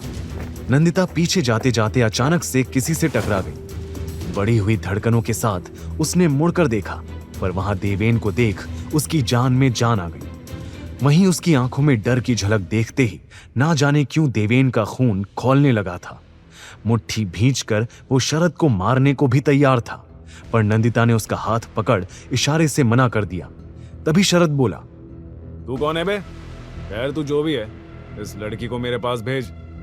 देवेन ने नंदिता का हाथ पकड़कर अपने पीछे किया और कड़क आवाज में बोला, सॉरी बॉस, पर ये सिर्फ मेरी है। ओ तो तेरी बंदी है ये। अरे तो क्या हुआ, तूने सुना नहीं, प्यार बांटने से बढ़ता है। तो देवेन उसे पंच मारने के लिए आगे बढ़ने वाला था, पर तभी माया वहां आ गई। उसने शरद को रोकते हुए कहा, अरे शरद बेबी, तुम यहाँ हो और मैं तुम्हें पूरी पार्टी में ढूंढ रही थी। Come on, let's have a drink ना, कम ऑन बेबी। माया की रिवीलिंग ड्रेस देखकर शरद सब कुछ भूल गया और माया के साथ चला गया। नंदिता चैन की सांस भर रही थी। तभी देवेन भड़क उठा, समझ नहीं आता, तुम जहां होती हो वहां मुसीबत क्यों खड़ी हो जाती है? अरे अगर शरद करीब आ रहा था तो चिल्ला नहीं सकती थी, भाग नहीं सकती थी। अगर उसने तुम्हें छू भी लिया होता तो अभी उसकी लाश देख रही होती। नंदिता उसकी बात सुन हैरान हो गई। उसे देवेन की अपने लिए इतनी फिक्र का रीजन समझ नहीं आ रहा था, पर इस बारे में ज्यादा ना सोचते हुए उसने पूछा, वो लड़की, वो रेड ड्रेस वाली, उससे कुछ पता चला? हाँ, माया ने बताया कि इस बंगले के सेकंड फ्लोर पर पहला रूम ही शरद का है। शरद वहां अपनी प्राइवेट पार्टी करता है। जब तक माया शरद को बिजी रख रही है तब तक हम वहां जाकर अपना काम पूरा कर सकते हैं। अब चलो। ये कहकर देवेन ने नंदिता का हाथ पकड़ा और दोनों बंगलों के अंदर चले गए। अंदर आते ही हर कपल को नशे में धुत और मेकआउट करता देख नंदिता अनकंफर्टेबल फील करने लगी थी। उन्हें इग्नोर कर देवेन उसे सीधा सेकंड फ्लोर पर ले गया। दोनों मौका देखकर शरद के रूम में एंटर हो गए। शरद का लैपटॉप ढूंढो, सब कैमरास की फुटेज उसी में स्टोर होती है। नंदिता और देवेन तुरंत पूरे रूम में लैपटॉप ढूंढने में लग गए। काफी देर तलाश करने के बाद भी उन्हें कुछ नहीं मिला। आईपी एड्रेस से इसी फार्म हाउस की लोकेशन शो हो रही थी और शरद अपने कमरे के अलावा वो लैपटॉप कहीं नहीं रखेगा। पर कमरे में भी कहां? देवेन खुद में बड़बड़ा रहा था। तभी नंदिता उस कमरे की विंडो से नीचे गार्डन में नजर मारते हुए बोली, तुम्हारी वो माया शरद को ज्यादा देर तक हैंडल नहीं कर पाएगी। हमें जल्द ही कुछ करना होगा। मे भी किसी और रूम में वो लैपटॉप हो। देवेन, लेट्स गो, बाकी रूम्स भी चेक कर लेते हैं, इससे पहले देर हो जाए। जाने से पहले देवेन ने एक आखिरी बार पूरे कमरे में नजर घुमाई और तभी उसकी नजर बुक शेल्फ पर जाकर रुक गई। ये बुक शेल्फ यहाँ? शरद शाह की प्राइवेट पार्टीज में किताबों का क्या काम? जरा देखूं तो शरद जी क्या पढ़ाई कर रहे हैं। ये कहते हुए वो तुरंत बुक शेल्फ में लगी हर एक बुक को चेक करने लगा। अचानक से उसके हाथ में भारी सी बुक लगी। देवेन ने उसे चेक किया पर वो बुक असल में लैपटॉप ही था। नंदिता भी ये देख सरप्राइज्ड हो गई थी। कोई सोच भी सकता है कि बुक जैसा कवर लैपटॉप पर लगाकर उसे यूं बुक्स के बीच छुपाया जा सकता है। कम ऑन देवेन, अब इस पर हैकिंग का जादू करो और वो सब वीडियोस डिलीट। इससे पहले कि नंदिता अपनी बात पूरी कर पाती, फार्म हाउस में पुलिस के सायरन की आवाज गूंजने लगी। पुलिस? देवेन और नंदिता दोनों शॉक्ड हो गए। क्या देवेन अपने प्लान में फेल हो जाएगा? क्या हर बार देर से आने वाली पुलिस ने आज टाइम से पहले आकर देवेन को जीती बाजी में हरा दिया था? पुलिस! देवेन, पुलिस यहाँ! हम यहाँ से जल्दी चलना होगा। अगर हम अरेस्ट हो गए तो मैं डैड को क्या कहूंगी? और अगर ये बात न्यूज में आ गई तो? पुलिस सायरन की आवाज सुनकर नंदिता के हाथ पैर फूलने लगे थे। नंदिता, पैनिक करने से कुछ नहीं होगा। मैं हूं ना, ऐसा कुछ नहीं होगा। कम ऑन, मेरे साथ चलो। माया ने बताया था यहाँ फार्म हाउस के पीछे से निकलने का एक रास्ता है। देवेन के कहते ही नंदिता ने लैपटॉप की तरफ इशारा किया। और वीडियोस का क्या करेंगे देवेन? लैपटॉप साथ ले चलते हैं। कम ऑन, अभी बात करने का टाइम नहीं है। नंदिता और देवेन ने जैसे ही रूम से बाहर कदम रखा, उनका सामना लोगों की भगदड़ से हुआ। सभी लड़के लड़कियां पुलिस के सायरन की आवाज सुनकर वहां से 9-2-11 हो रहे थे। देवेन ने सभी को दूसरी डायरेक्शन में भागते हुए देखा तो बोला, देखो नंदिता, ये सब फार्म हाउस की बैक साइड से भागने के लिए जा रहे हैं। Let's go. नंदिता ने हाँ में गर्दन हिलाई और वो दोनों भी बाकी सबके साथ फार्म हाउस के बैक साइड पर पहुंच गए। वहां से बाहर आते ही नंदिता ने टोनी को सरप्राइज्ड एक्सप्रेशन के साथ देखा, पर तभी देवेन ने कहा, टोनी, तू नंदिता को अपने साथ वापस ले जा, इसे हॉस्टल तक छोड़ कर आना। और नंदिता, तुम प्रिया को कॉल करके बाहर बुला लेना, वो तुम्हारी अंदर जाने में मदद कर देगी। नंदिता तुरंत बोली, एक मिनट, ये सब क्या हो रहा है? देवेन, तुम कहां जा रहे हो? अंदर पुलिस है, जेल जाने का शौक है क्या? तुम भी हमारे साथ वापस चलो। देवेन और टोनी की नजर मिली। ये देख नंदिता ने शक भरी निगाहों के साथ फिर कहा, तुम दोनों मुझसे कुछ छुपा रहे हो ना? देवेन, तुमसे क्या ही पूछूं? पीनट, तुम बताओ, सच कहना। टोनी ने नजर चुराते हुए बताया, कोई पुलिस नहीं आई है नैंडी, ये पुलिस का सायरन मैंने बजाया था देवेन के कहने पर। व्हाट? नंदिता चिल्लाई और तुरंत देवेन को फेस किया। देवेन, तो वो सायरन, पुलिस, वो सब झूठ था? पर क्यों? और मुझे क्यों नहीं बताया? और ये सब करने की क्या जरूरत थी? सब कुछ आराम से हैंडल हो रहा था। तुम्हें बेवजह प्रॉब्लम्स क्रिएट करने में मजा आता है क्या? अब बोलो, चुप क्यों? क्यों किया ये सब? क्योंकि अब हीरोगिरी दिखाने का वक्त है और सबके सामने हीरोगिरी दिखाना देवेन का स्टाइल नहीं है, तो बस उसी के लिए भीड़ कम करा था। कहकर देवेन ने लैपटॉप नंदिता के हाथ में दिया और वापस फार्म हाउस लौट गया। बार काउंटर के पास माया को खड़ा देख देवेन तुरंत उसके पास पहुंचा और एक ही शब्द बोला, शरद। माया ने बार काउंटर के पीछे नशे में धुत शरद की तरफ इशारा करके कहा, ये रहा तुम्हारा शिकार, और मेरी पेमेंट का क्या? फायदा दोनों का होना चाहिए, राइट? देवेन ने अपने मोबाइल से उसके बैंक में एक अमाउंट ट्रांसफर किया तो माया मुस्कुराते हुए वहां से चली गई। उसके जाते ही पीछे से शरद बड़बड़ाते हुए जमीन से उठने लगा। अबे म्यूजिक क्यों बंद कर दिया? शरद शाह की पार्टी में खामोशी नहीं होती। और मेरा ग्लास खाली क्यों है? और ये सब कहाँ गए? शरद की नजर सामने खड़े मास्क पहने लड़के पर गई और वो ऑर्डर देते हुए बोला, ओए हीरो, चल ग्लास भर और म्यूजिक चला। मुंह क्या देख रहा है? जानता है मैं कौन हूं? मैं तो जानता हूं, पर थोड़ी देर में तू भूलने वाला है। देवेन ने सिगरेट मुंह में रखते हुए जवाब दिया। उसने लाइटर से उसे जलाया ही था कि तभी शरद भड़कते हुए उसकी ओर बढ़ा। अबे मेरे सामने मुंह खोलने की हिम्मत कैसे हुई तेरी? वो लड़खड़ाते कदमों से उसकी तरफ आया ही था कि तभी देवेन ने उसे कॉलर से पकड़ लिया और बिना किसी वार्निंग के उसके चेहरे पर एक जोरदार पंच मार दिया। शरद करहाते हुए जमीन पर गिर गया था। अपनी नाक को छूते ही उसके हाथ खून से भर गए थे। कौन है तू? तुझे जिंदा नहीं।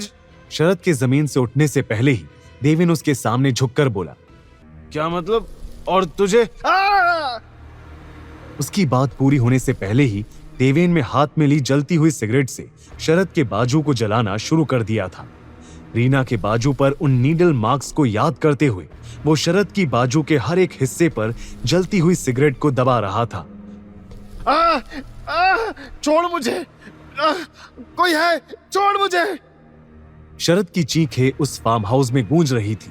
बहुत गंद भरा हुआ है ना तेरे भेजे में, आज सब साफ कर दूंगा।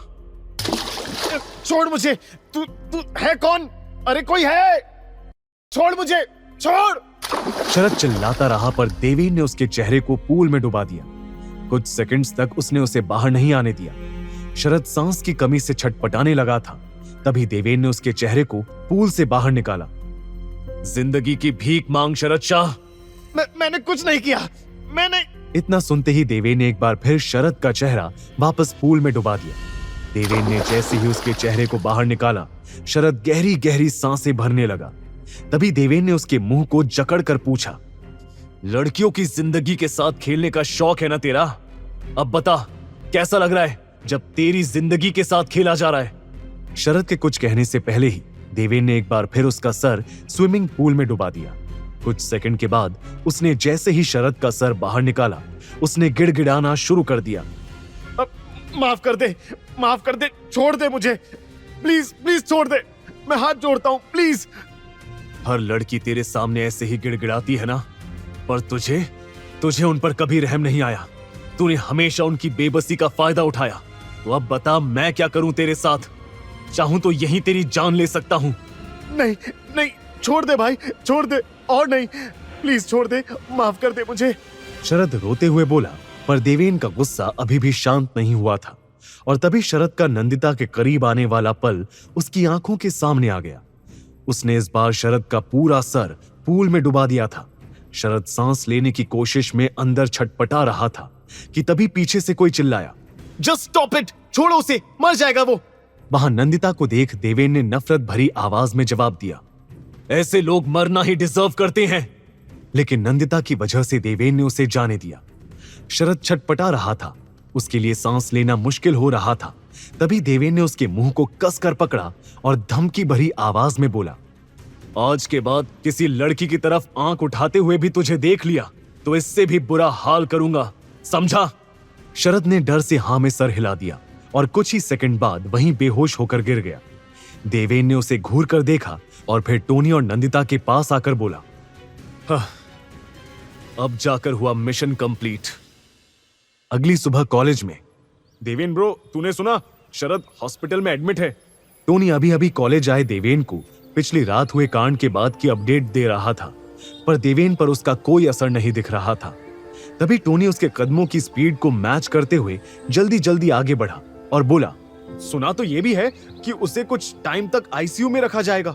कोई दिखा नहीं रहा, पर कॉलेज के बहुत सारे स्टूडेंट्स ये खबर सुनकर खुश हैं। अरे हाँ देवेन, तुमने कल रात उस लैपटॉप से सब वीडियोस डिलीट कर दिए थे ना? देवेन ने इधर उधर नजर घुमाते हुए जवाब दिया। हाँ, वीडियोस तो डिलीट हो गए, पर उस लैपटॉप में कुछ फाइल्स हैं जो पासवर्ड प्रोटेक्टेड हैं। उन्हें खोलना बाकी है।